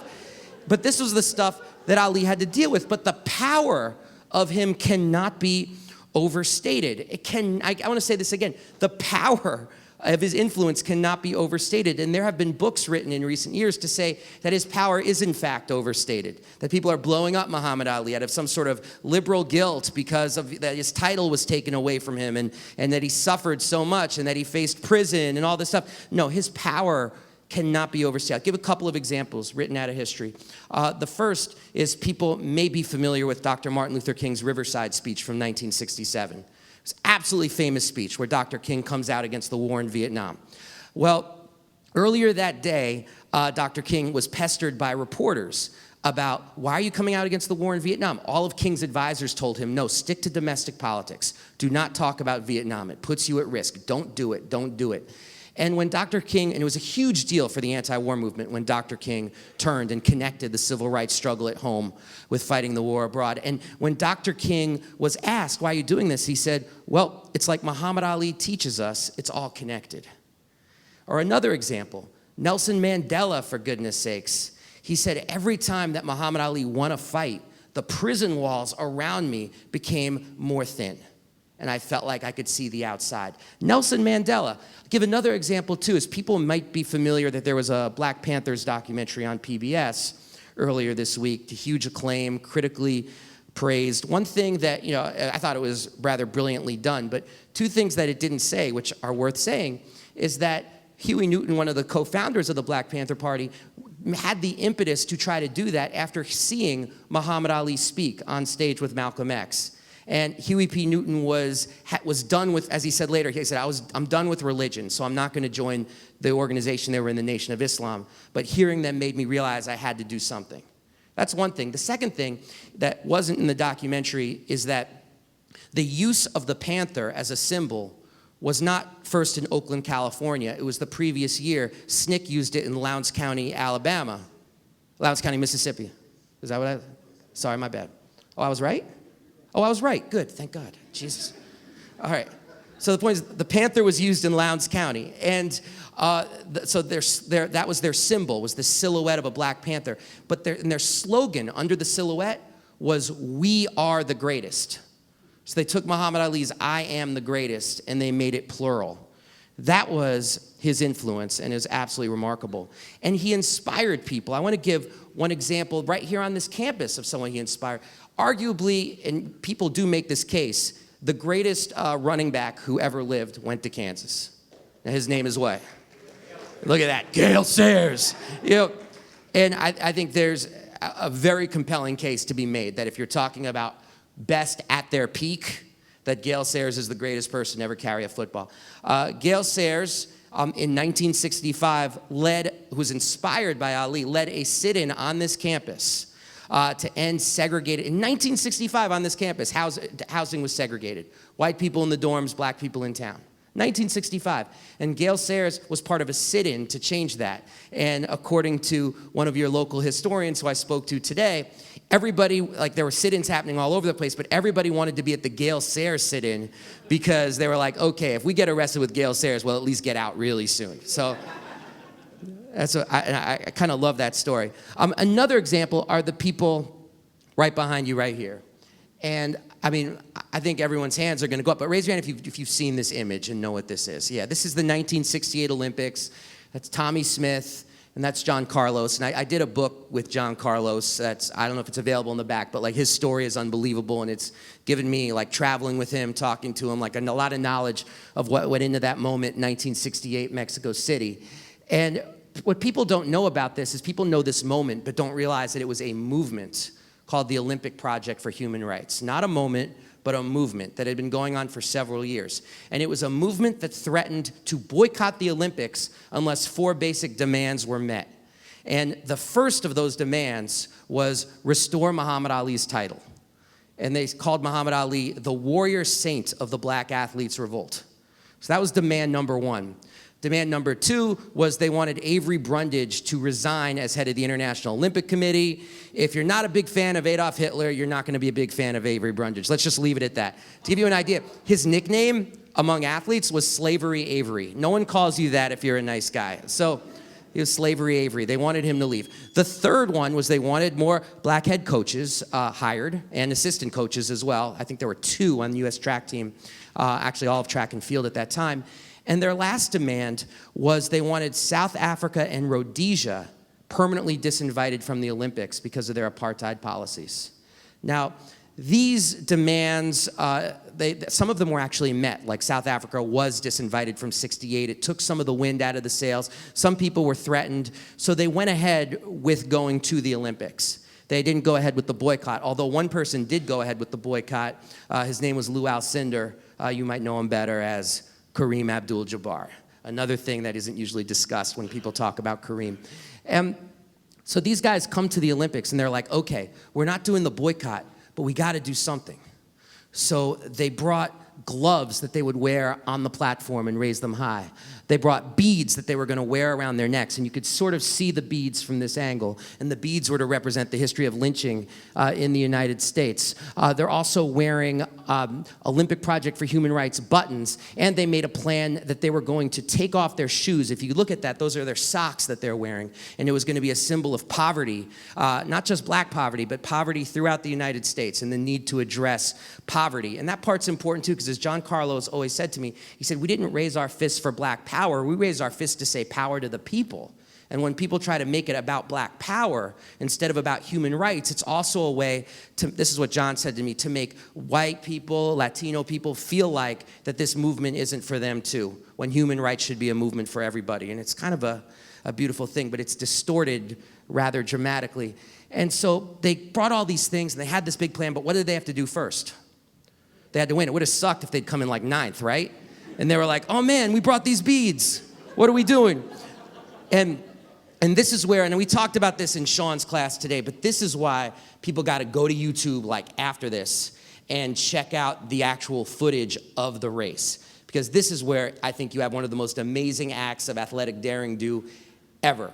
So what you see with the race is you see John Carlos get out a huge lead. And anybody who's a sprinter knows that the number one rule of 100-meter, 200-meter sprinting is that the eyes are always forward, always forward.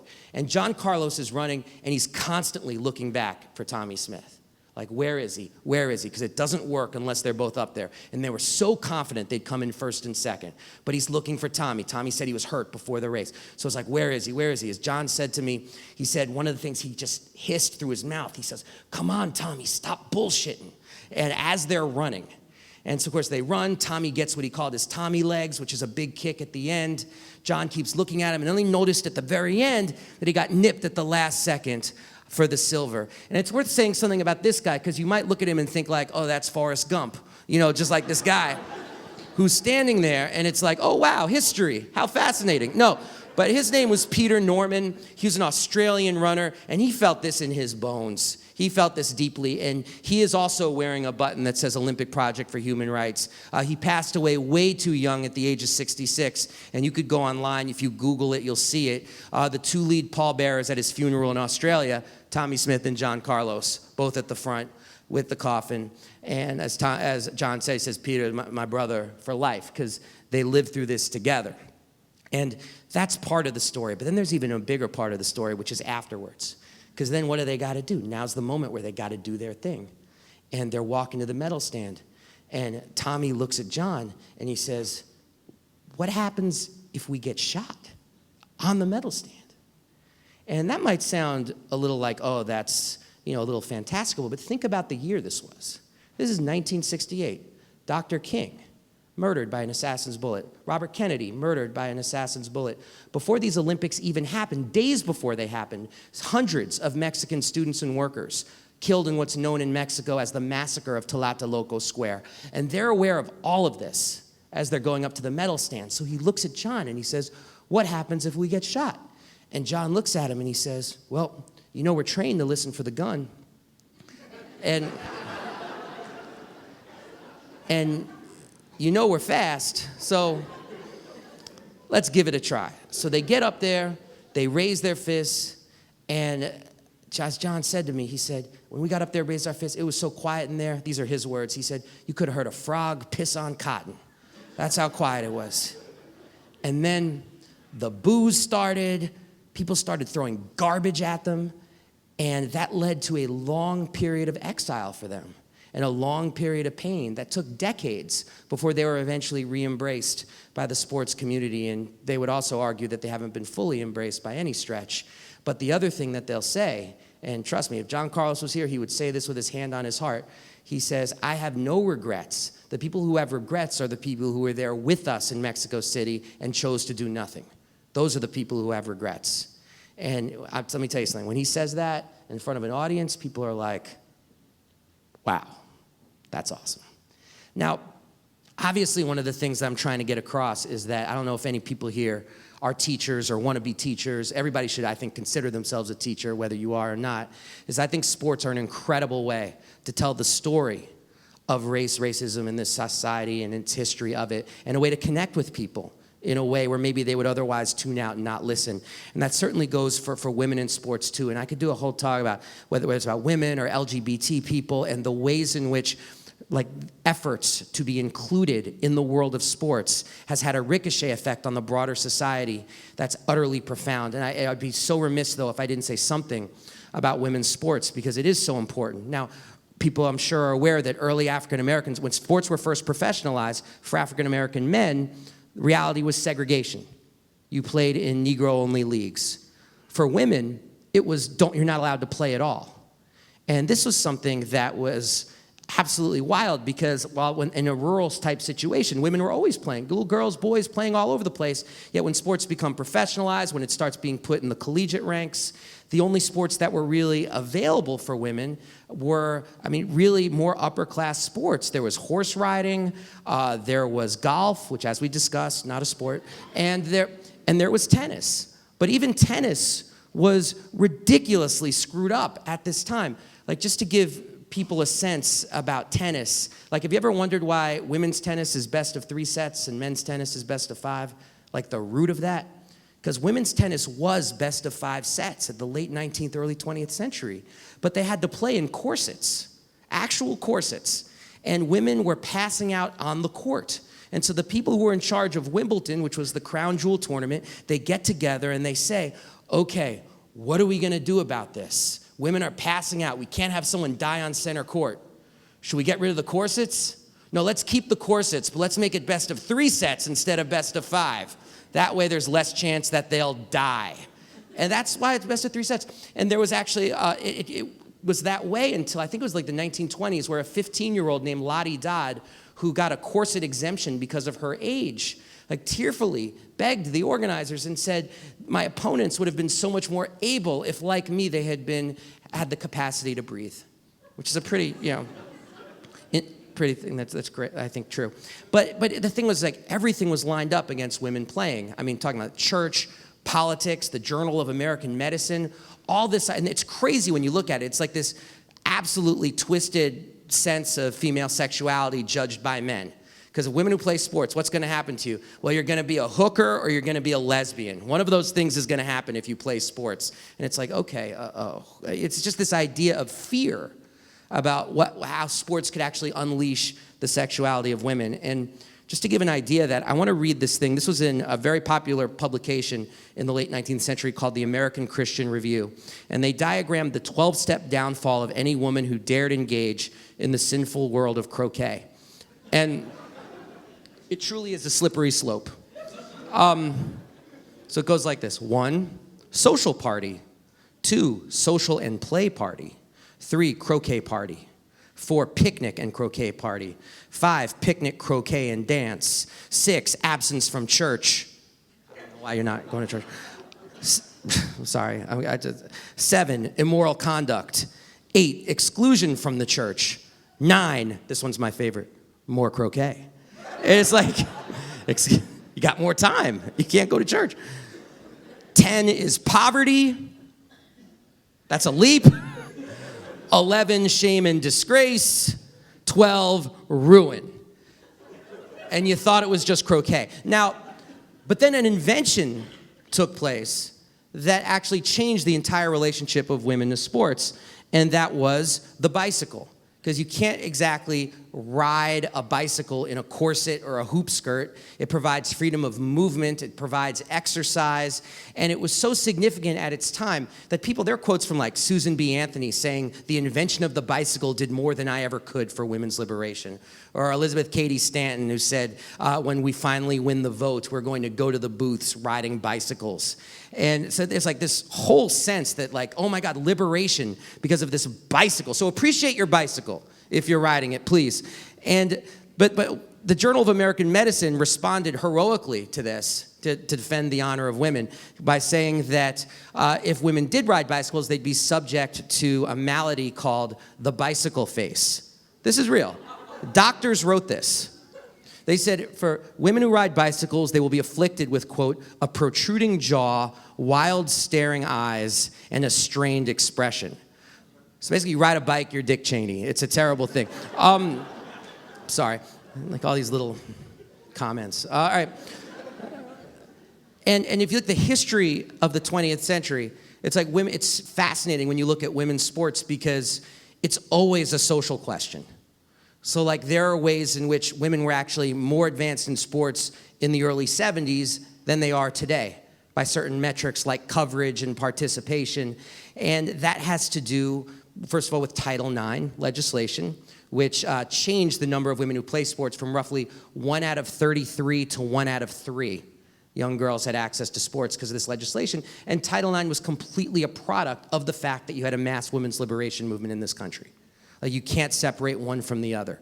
Or the 1940s, where you had people who might have seen a league of their own, the All-American Girls Baseball League, cannot be separated from the fact that women were in the factories, Rosie the Riveter, and all the rest of it. So these things are absolutely connected. And then in the 1950s, where you have this period of backlash, let's get women back in the home, the economy is expanding, we want to be a society based on consumption. With that, you have things like the elimination of women's sports, the elimination of the All-American Girls Baseball League, and even like the putting forward by people in the International Olympic Committee about banning all women's track and field and eliminating it from the Olympics altogether, or other things, because it would get highly racialized, about having separate events for black women because they would classify them as hermaphroditic. And these are people in the International Olympic Committee, and we could have whole discussions about trans people in sports and how this is also a frontier that's actually shaping the way people think about our friends and neighbors. And that's, I think, the true value of sports.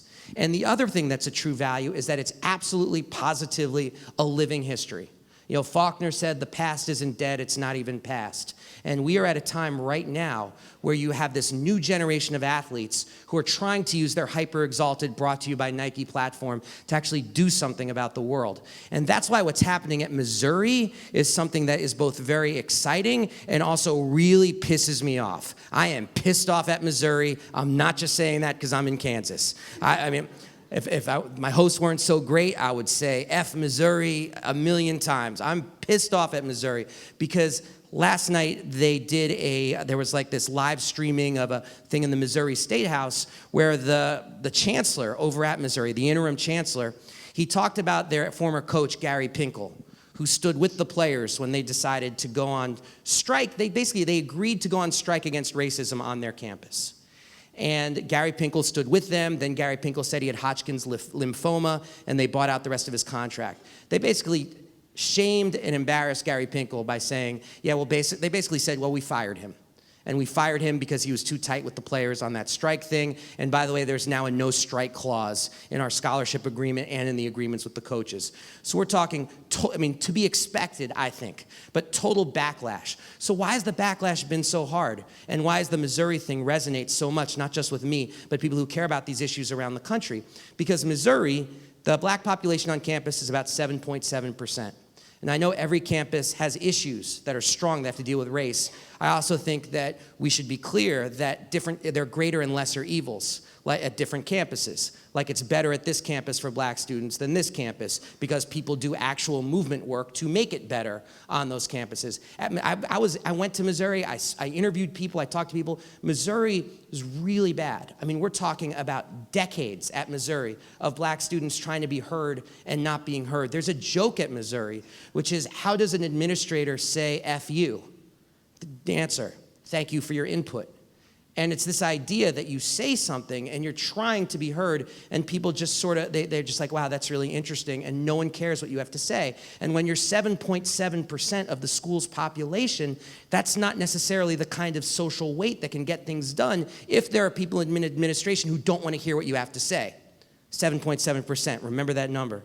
Now look at the football team, 69% African American, 69%.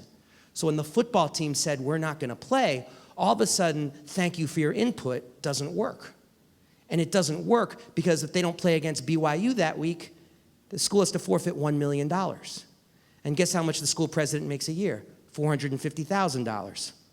All of a sudden, his job didn't look too good. And they got rid of him. And the players were celebrated for their courage. And yet at the same time, they are now going to face, I think, a withering backlash on that campus. And what's so sad about that is that it says to me that the people in charge of that school and the lawmakers who exert a tremendous amount of power on the Missouri university system haven't learned a damn thing. And because if we're going to learn anything, we have to learn that, once again, that the past is not past. It's not even past. It is not history. And if we don't actually deal with things as they happen, if we don't deal with our history, we're never going to be able to move forward. That's why knowing the history is so important. One of the things after Missouri that upset me, like few things, was seeing mainstream news, NBC News, say things like, what Missouri is doing is absolutely unprecedented. It's never happened before. Players refusing to play. And it's like, are you kidding me? You go back, you look at 1960s, 1970s. I mean, Howard University, the football team once had a bonfire of their athletic jackets in the middle of the field to force their coach out. I mean, this was not a usual thing. At Syracuse, the players refused to play because, and all of them together, because they said they felt like black students, black football players got inferior treatment from the medical staff, and they didn't like this is one of those mixed consciousness things, but they didn't like the fact that all the cheerleaders were white. So they wanted black cheerleaders, which is a very reasonable request, but then you don't really like cheerleaders. All right, so you see, all right, a little conflicted about that. All right, but the point is that it was not uncommon for players to actually go on strike, to exercise their voice. And I think in the current, I think you heard this in some of Wayne Simien's comments, it's like when you talk about like this idea that you're a kid, but you're also a professional. And so if you are a professional in terms of what you bring in, you have to have a seat at the table. Like the Northwestern players were mentioned about trying to go, like voting to form a union, trying to form a union. The thing that spurred Kane Coulter, who I interviewed, the quarterback there, was when the NCAA said, we need to solve this student-athlete issue, and they held this big conference and did not invite one student-athlete. That's when Kane Coulter was like, we're just never going to be heard. And so we need a voice. So the idea that student-athletes are just supposed to shut up and play, when the school sends that message, that's what actually breeds like the guy in the airport who says, what a waste. Oh, you're not an athlete? What a waste. You know, that's what breeds that attitude. It's a message sent from the top down about, are the students valued as human beings? Are they valued between their ears, or are they only valued for what they can contribute both athletically and monetarily to a program? And I think we're absolutely at a breaking point where if we don't get student athletes at the table, I think there is the risk of the entire system collapsing. Because, I mean, for lack of a better term, there's just too much bullshit at too many schools. And it's talked about among student athletes themselves, and so there needs to be a voice. That's me not weighing in on issues of compensation. That's me weighing in on issues of control. And this idea of feeling like you have some control over your life when you're a student athlete at a big school. And I got to tell you, like being here and visiting the athletic department, talking to people today, I actually do believe that Kansas is special. And I'm not just saying that because I'm here. Kansas, even just on the court, is absolutely one of the crown jewels of college basketball in this country. I mean, there's a holy trinity. It's the University of North Carolina, it's UCLA, and it's Kansas. Yes, F Duke. So it's like that's the trinity, is you three. But it's like the old Spider-Man expression, you know, with great power comes great responsibility. If you're in that holy trinity and you treat student athletes, believe me, based on what I saw today, with far more, I just saw this in like just walking around Allen Center, far more respect and consideration that I've seen at other schools where it's absolutely horrific. And I can tell people stories about what it looks like at the tutorial centers and things like that. Like if you're a school that does it better than other schools, I think you also have an obligation to speak out against the NCAA and how they operate on a national basis and actually be a leader in the fight for change and not content just to say we do it better here.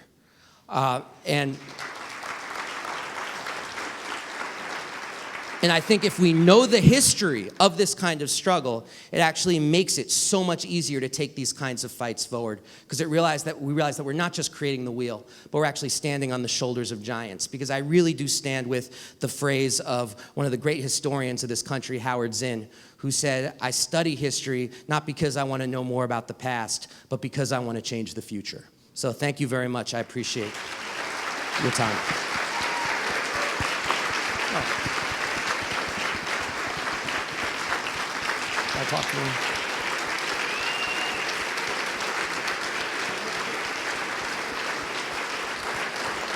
We're going to take some questions, about 15 minutes of questions. And if people want to. Stand up so when you have a question so we can get a mic to you. I just wanted to talk about Missouri as kind of a failed combination of both business leadership and university leadership, with Tim Wolf being an IBM exec, and then also the leadership at the university. And you could potentially see that happening in Iowa coming up. So I was wondering what your thoughts were on how you can combine better business leadership with university leadership and that combination to affect race and student athletes and other issues surrounding universities. Look, I think I should probably come clean given the sponsor of this event. What I know about business could fill a thimble. So maybe I'm not the best speaker on any of these matters that are related to business at all. The only thing I would say to that is, if people don't know about Tim Wolf, who was the deposed president of the Missouri system, he had no experience in higher education at all. Since he was a student, he hadn't been a part of the world of higher education. So I think the first message that sends is it's denigrating the experience that really good administrators around this country have and the lessons that they've learned. And so that's the first thing, is that you need to have people who are of this world help lead this world. Because this is a very unique space. As people who, when you leave, you'll really see. That's why so many people go back to grad school. It's like, save me, God, let me get out of this other world and let me get the hell back here, you know. And that's very understandable. The world sucks. But I think that to not understand the rules of this world, I mean, and you start treating, you know, I mean, that's the stuff that Tim Wolf was doing. You talk about a failed business model. Just give some examples. There was a lot of anger on campus about budget cuts. Cuts to faculty health care, which then they were talking about cuts to programs, cuts to things like diversity classes and things like that, cuts to things that students felt like meant that they were valued on campus. And there were a lot of protests. And in the middle of all of this, Tim Wolf sent a campus-wide email. And the email was, urgent message for all students. And I talked to several students who felt like this is gonna be the message where he says, I realize we have a problem. We need to figure out how to fix it. And the urgent message was, you have off from school on Friday. Your teachers have been told you don't have to go to class because we're playing a nearby road game for the football team and we want you to attend. So it's like saying to students basically, I know, right? It's like you're basically your scenery for the football team. Like, we're a football program and classes are the things we do in between games. And while this was going on as well, I forget the numbers off the top of my head, but he basically wrote something like a $50 million check to the football program to improve the stadium, while they're also cutting things like healthcare, classes, and all the rest of it. And so it's like, that's, I think, the failed business model idea. It's like, you can't treat a school like it's an assembly line, and if you only speed things up, you're gonna increase profits, and then everybody's gonna be happy. Everybody's not going to be happy because people are expecting the kind of transformative education that only the best colleges can provide. And I think that's really what led to his downfall more than the football program. So that's the best I can give, is that to have a model for helping run a school that's a business model is a failed model. That's all I can really say. So. Hi, thank you so much for coming and talking to us, and your talk was very informative. I have a question, and I'm going to kind of preface this with saying I'm a little bit cynical about some things involving specifically the relationship between sports and business. Mm-hmm. And I think I kind of credit some of this with you because I originally encountered your work surrounding the World Cup in Brazil. And we see issues related to, almost in a way that business and sport, or at least what we want sports to be, is a little bit antithetical. And thinking about concussions and whether or not football is fundamentally an unsafe sport, but everybody forgets on Super Bowl Sunday, and it's so much fun to watch bowl games. And to the Olympics. Not this one. Well, sorry, go on. No. But in the Olympics now, and athlete safety issues, unfortunately, putting aside issues of people who live in Brazil and have been taken out of their homes and the place they live, but athlete safety in regards to quality of facilities, I know there's been issues with things like that. Why shouldn't I be a little bit cynical, I guess, in regards to this relationship between business and sports? Oh God, please be cynical, would be my answer. Yeah, and... Absolutely, please be cynical. Okay. Please be cynical. And frankly, I think in some respects, the future of our species, and this isn't just about sports, like depends on a degree of cynicism about the interests of people who we see as being in charge of our lives. People in Flint can't drink their damn water while Jim Harbaugh is taking private jets from a public university to recruit players. You should be cynical about that. We should all be cynical about that. When people in Brazil, the most soccer-mad country on earth, are protesting the World Cup, for God's sakes, that's like New Yorkers protesting pizza. We should be cynical about that. We should be cynical. And that, to me, another word for cynicism, though, is looking at it with a critical eye. And we need to look at it with a critical eye. And the thing that I'm at least trying to bring to that conversation is that we need to look at it with a critical eye, and I'm talking about the sports world right now, but we also need to engage with it. Because as we're talking tonight, it's like, I think people, for example, in the 1960s who were out there protesting and didn't give a crap about what Muhammad Ali was doing or Billie Jean King or John Carlos and Tommy Smith, I mean, they got it wrong. And because sports has these two traditions. You know, there is this tradition of people like Mr. Shelby over here, you know, like heroic traditions. And then you also have the tradition of people like George Steinbrenner, you know, or the tradition of the IOC or the tradition of Sepp Blatter. So these two traditions exist. And it's about us figuring out what do we need to reject and what do we need to reclaim. And so if we're conversant in something like Brazil, the World Cup, the ways in which you can organize, it's like that also allows us to have all kinds of other discussions and do all kinds of other organizing about what we need to do to make this a sane and habitable planet. And also reach people who otherwise would be put off by that and roll their eyes and say, oh God, they're talking politics again. It's like, no, we're not doing that. What I'm doing is using an ideological Trojan horse and talking sports to try to actually connect with you about what we need to do politically. And so I think being engaged with that is actually really, really critical. I mean, like, for example, there are football players who are fighting for it to be a safer game. Do we ignore them?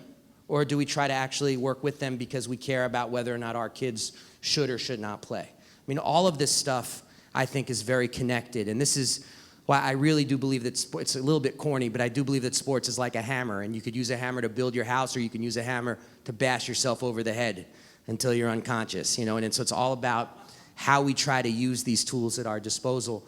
And when you have something like sports, I think it's an incredibly powerful tool to do that. And for a lot of people, it's fun. I mean, I love watching and playing basketball. I am very good at watching. I'm not very good at playing. But I love it. And that kind of love is also, I think, it's what makes us human. And it's what, you know, makes us alive. And we shouldn't reject that. I mean, that's one thing that anthropologists have shown is that, like, people play, as soon as human beings could clothe themselves and shelter themselves, they played games. And so sports is hardwired into our DNA. And I would argue that there are people in power who exploit that love for very nefarious ends. And so we got to look at them and say, hell no, sports was ours before it was ever yours. And we're going to fight to make it more just. Sorry.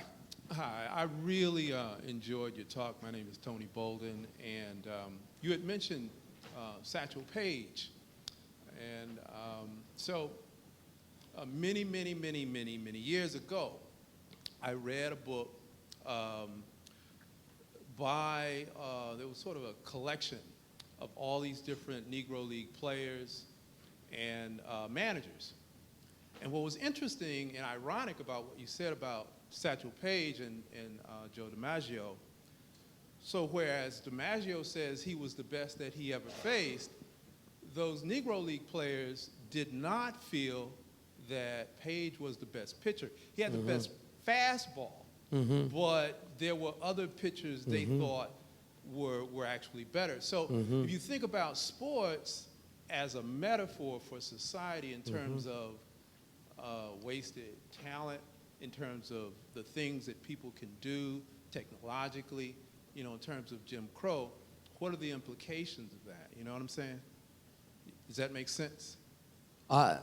Sort of. You had me till the end. Like, no, I'm just saying that in terms of, you know, if you think about all of the things that people could have been doing and weren't allowed to, just anyway. But don't worry about it. I just thought. No.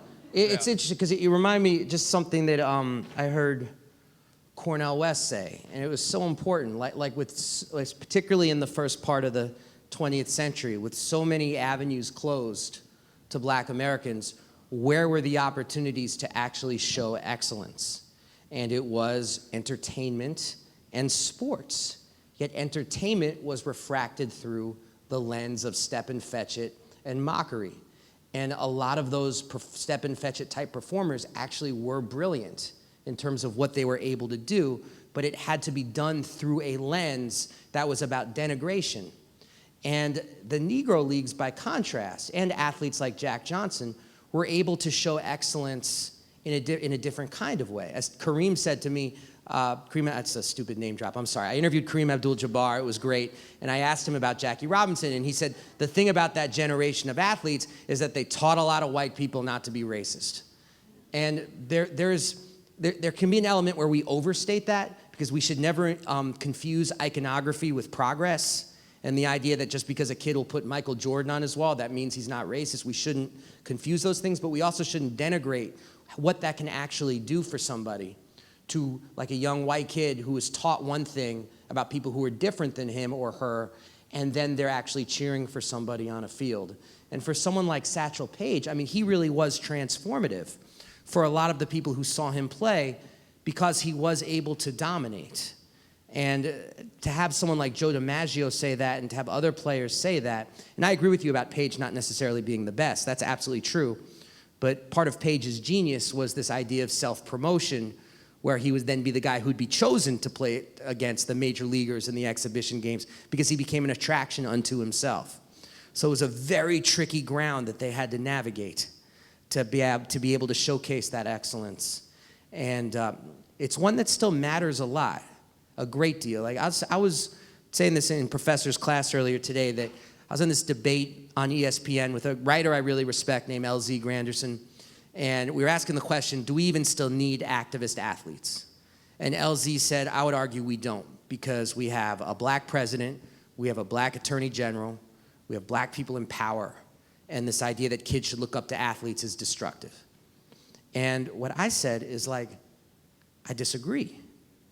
Because one, athletes have a cultural capital which cannot be matched by a politician in terms of the audience they can reach. And two, athletes come from a socioeconomic background that's completely distinct from people who are in positions of power in Washington. And they can speak to that and for that socioeconomic background in a way that's far more powerful. Like, to have Loretta Lynch, the Attorney General, say Black Lives Matter versus having Serena Williams or LeBron James say Black Lives Matter is a completely different kind of discussion and reaction and influence. And that's because, and we could argue, certainly, and argue very credibly, that that's because our society puts too much value into sports. And it's like, I agree with that, but but I also agree that, it should rain down silver dollars and I can collect them in a bucket. It's like we can wish for what our society could be, but we also have to sort of accept it for what it is.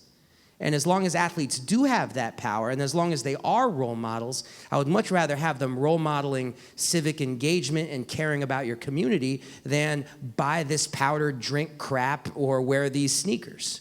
And so that's, I think, the difference. And I think that's why there is an enduring power to athletes using their platform to say something about the world.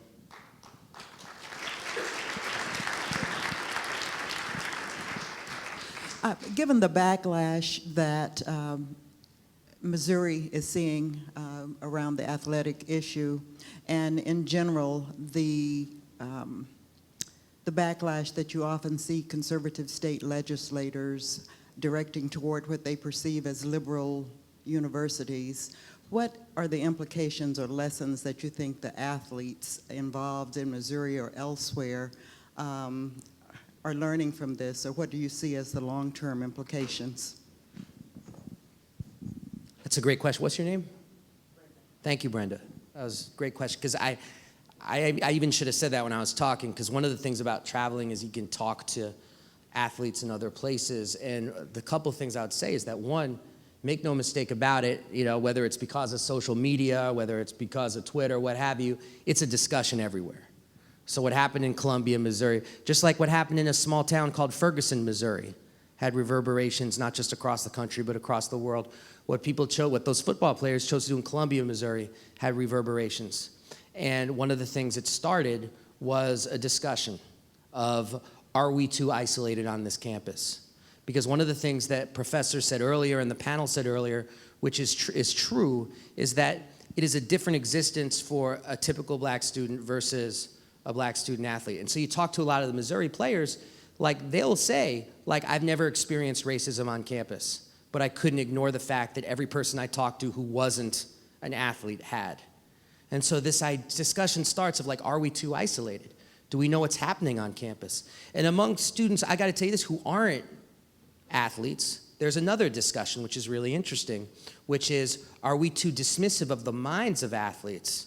Are we not trying to engage them? Are we even prejudiced against them on a more of a class level because we come from a more stable middle-class home than they do? And do we even know what kind of home they came from, or are we just assuming they didn't come from a stable home? You know, so these discussions are happening of how well do we really know each other? And do we need to get to know each other better? And how can we help each other? And the thing that makes me so upset about Missouri, and I was legit upset before, that wasn't just hell with Missouri, I'm in Kansas, hee, let's clap. Like, why it really does upset me is that if I was in charge of a school, that would be a wonderful development. It's like walls are breaking down, students are talking to each other, people are respecting each other for their minds. Student athletes are engaging in the community around them, and people are engaging with the student athletes. And so to have the Missouri power structure react with fear to that, it's just, once again, it's like, what year is this? You know, why is this Jimmy Cannon talking about Muhammad Ali again and being scared of naked proms? Or have we advanced at all to be able to say, wow, maybe people actually want to have some control and some voice about this? Like, and because then otherwise, the answer, I don't think, can be decided from above. Like that question, what do we do with this billion-dollar producing college football thing? What do we do about it? You know, W.E.B. Du Bois was concerned about this 100 years ago. He was shocked when he found out that the Yale football team, it's so cute, got 4 times the budget as the classics department. He was like, now, what would that be now? 4? Is there even a classics department at Yale? You know, so it's this, so, and Du Bois talked about it, Upton Sinclair talked about it. I mean, people have been talking about this forever, but it's not going to be resolved and figured out in a way, unless athletes are at the table to help figure it out. And I'm so bothered by the fact that the people in charge at Missouri are responding with the whip instead of with the hand.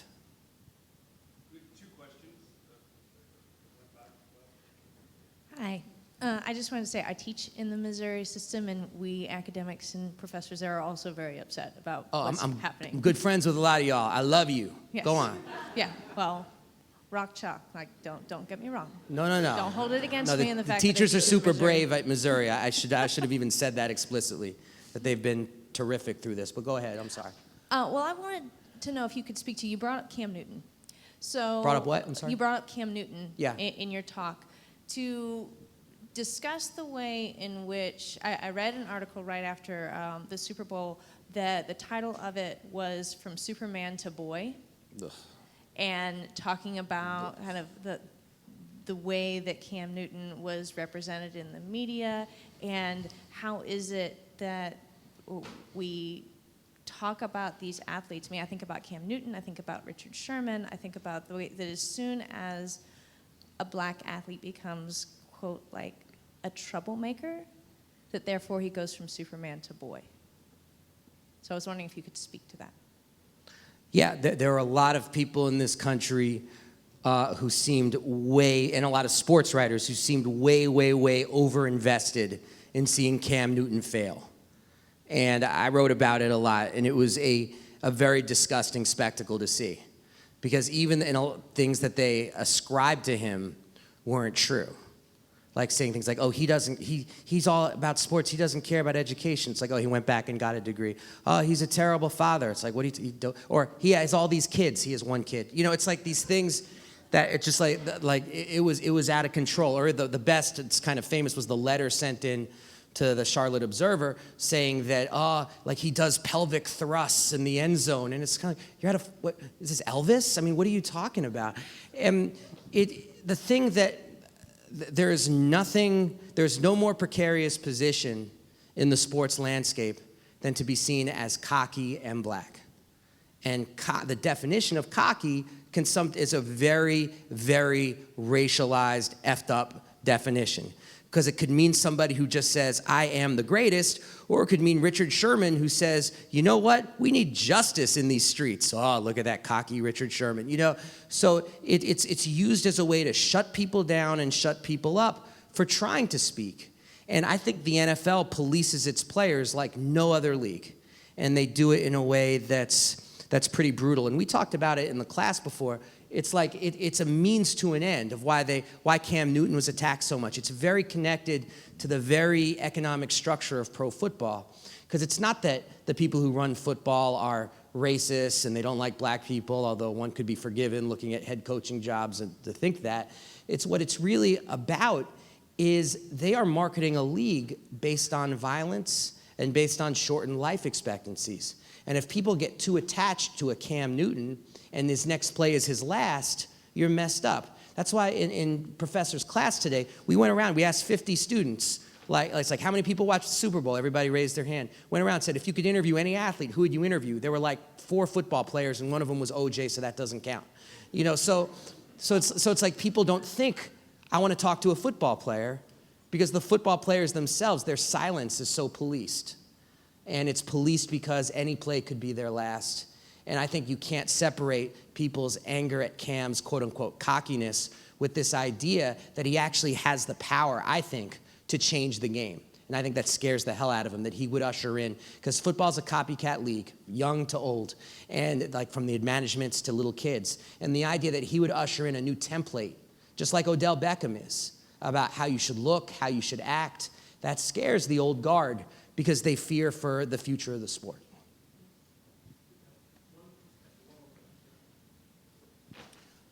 Okay, first and foremost, I just want to thank you for being here today. And you said a few interesting things, especially when you said that sports can, use the analogy, it can be used as a hammer that can build a house. Also, you said that athletes need to start using their platform to, speak on these social injustices and to help raise the awareness and conscience of many.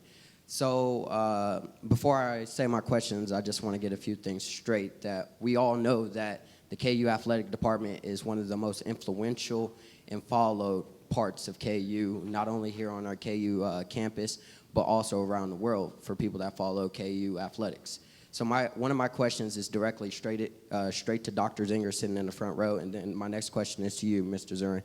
So my first question is, what is the KU Athletic Department doing now to raise the conscience and to empower the silent that want to support these movements that we have here on campus, fighting against the injustices that have been happening against a select group of students, and empowering them to get engaged in these conversations so we can all engage in this as a community? My second question is directed towards you, Mr. Zirin, and also members of our community here, is how might we use our athletic department and its influence and its following to raise the conscience of many, and also to help empower the silent so they can become a part of our community and feel safe so we can all engage in this together? Thank you.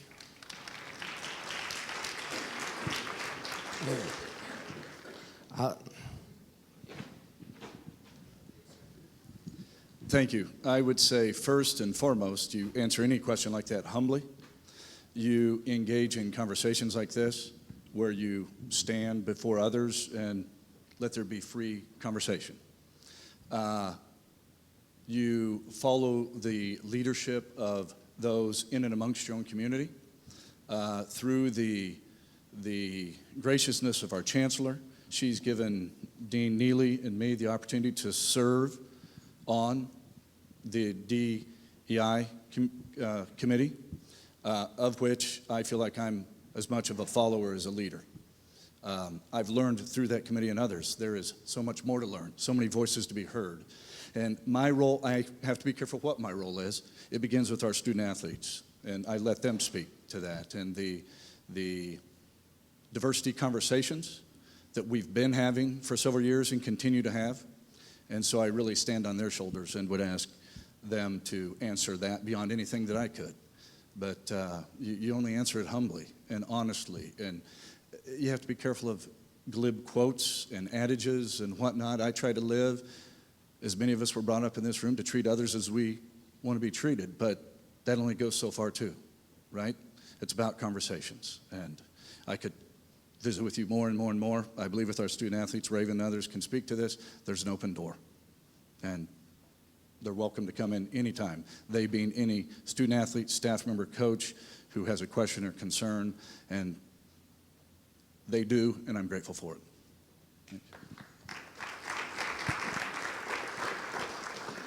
I mean, first and foremost, it's not going to happen from the office of the athletic director. I don't care if your athletic director is Huey Newton or Angela Davis or Billie Jean King. It won't happen from the top down. If you want to see athletes engaged on campus, it's not something that's directed from above. I got to tell a story, and I got to be very careful because I don't want to upset anybody because I see there's a camera. But there was a very radical athletic director at a school where I spoke at, and I'll just say that he came from a very radical campus and went to that rhymes with Schmerkley. And he, I don't want to say what it is, and he goes to this other campus, and he invited me there to speak because he was like, oh, look, I'm at this small conservative school. Like, we need to get the athletes socially involved. Like, he was like, we got to be like the 60s, man. We got to get the athletes involved. I want to see this happen. You got to come talk to them. And so I'm like, okay. And he said, so what's the plan? And he said, well, I got a mandatory event where every scholarship athlete has to be there to hear you. And I was like, oh, gee, that always works. So I go there, and I do, not something dissimilar to what I did here, like similar in tone and politics and all the rest of it. And afterwards, it was time for the Q&A, and not one hand went up in the air, not one. And I'm being honest, I think it's not because of me, it's because the nature of sports. People are usually confident to speak, just like tonight. People raise their hands to speak because sports is a language that they feel conversant in. This is the only time I've ever done one where everybody is sitting there. It's 200 scholarship athletes sitting on their hands. And the guy comes out, athletic director comes out, and he goes, you better ask some questions or we are running tomorrow. 200 hands go up at the same time. All of a sudden. It ain't gonna happen from the top down. And this is the part where we get back to that whole discussion about learning from history and even learning from the athletic movements of the late 60s and early 70s. I think it is a huge, huge deal, the legislation that the NCAA was passed about guaranteeing four-year scholarships, because I can tell you that for years, for a lot of athletes, the question of being political was a question of, I don't want to lose my scholarship. Because you could have had, at a lot of schools, you could have a 4.0 GPA, but if a new coach gets hired, you're out of there. You could be class president, and your position there is absolutely precarious. And so the four-year thing is a very big deal, because what it does is it gives student athletes, it gives them a sense of comfort and security to say, I'm a part of this community. And now I need to figure out how I can affect change on this community. And then I think that gives you and people who are of your ideological bent in terms of what you want to see at this school an opportunity to have real engagement. And the one advice I would have, and this just comes from being a fly on the wall at other meetings, not from any sort of grand design, is it's an old expression. I know that the doctor said, not a big fan of the adages, and I'm with you, but one adage I like is that, God gave us two ears and one mouth for a reason. And I think going to student athletes and actually not just saying like, hey, these are the problems on campus, what can you do? But what are the issues you have to deal with, and what can we do? And trying to build like real trust and real dialogue is the way to start. And it's like Rome was not built in a day, nor were mass social movements, but the groundwork you lay now is the sort of things that build a just society in the future. And never forget that everything we do matters. So thank you very much. I appreciate it. Well, it's a great way to end. Thank you again to David Zirin. And thank you all for coming out. We do have books for sale in the back. He has an incredible collection of books. So please, if you are so willing, purchase them, and he's willing to sign them in the back. And also, if you do have other questions, because we always have a mass run to the speaker, if you do have other questions, try to congregate in the back so we can get him to sign, rather than the people who purchase books wait for him to get out of the questions. So again, last time, please give him. Thank you, thank you, thank you. And thank you again to all of our partners, but especially thank you to the business school and KU Athletics for supporting this event. This is fantastic.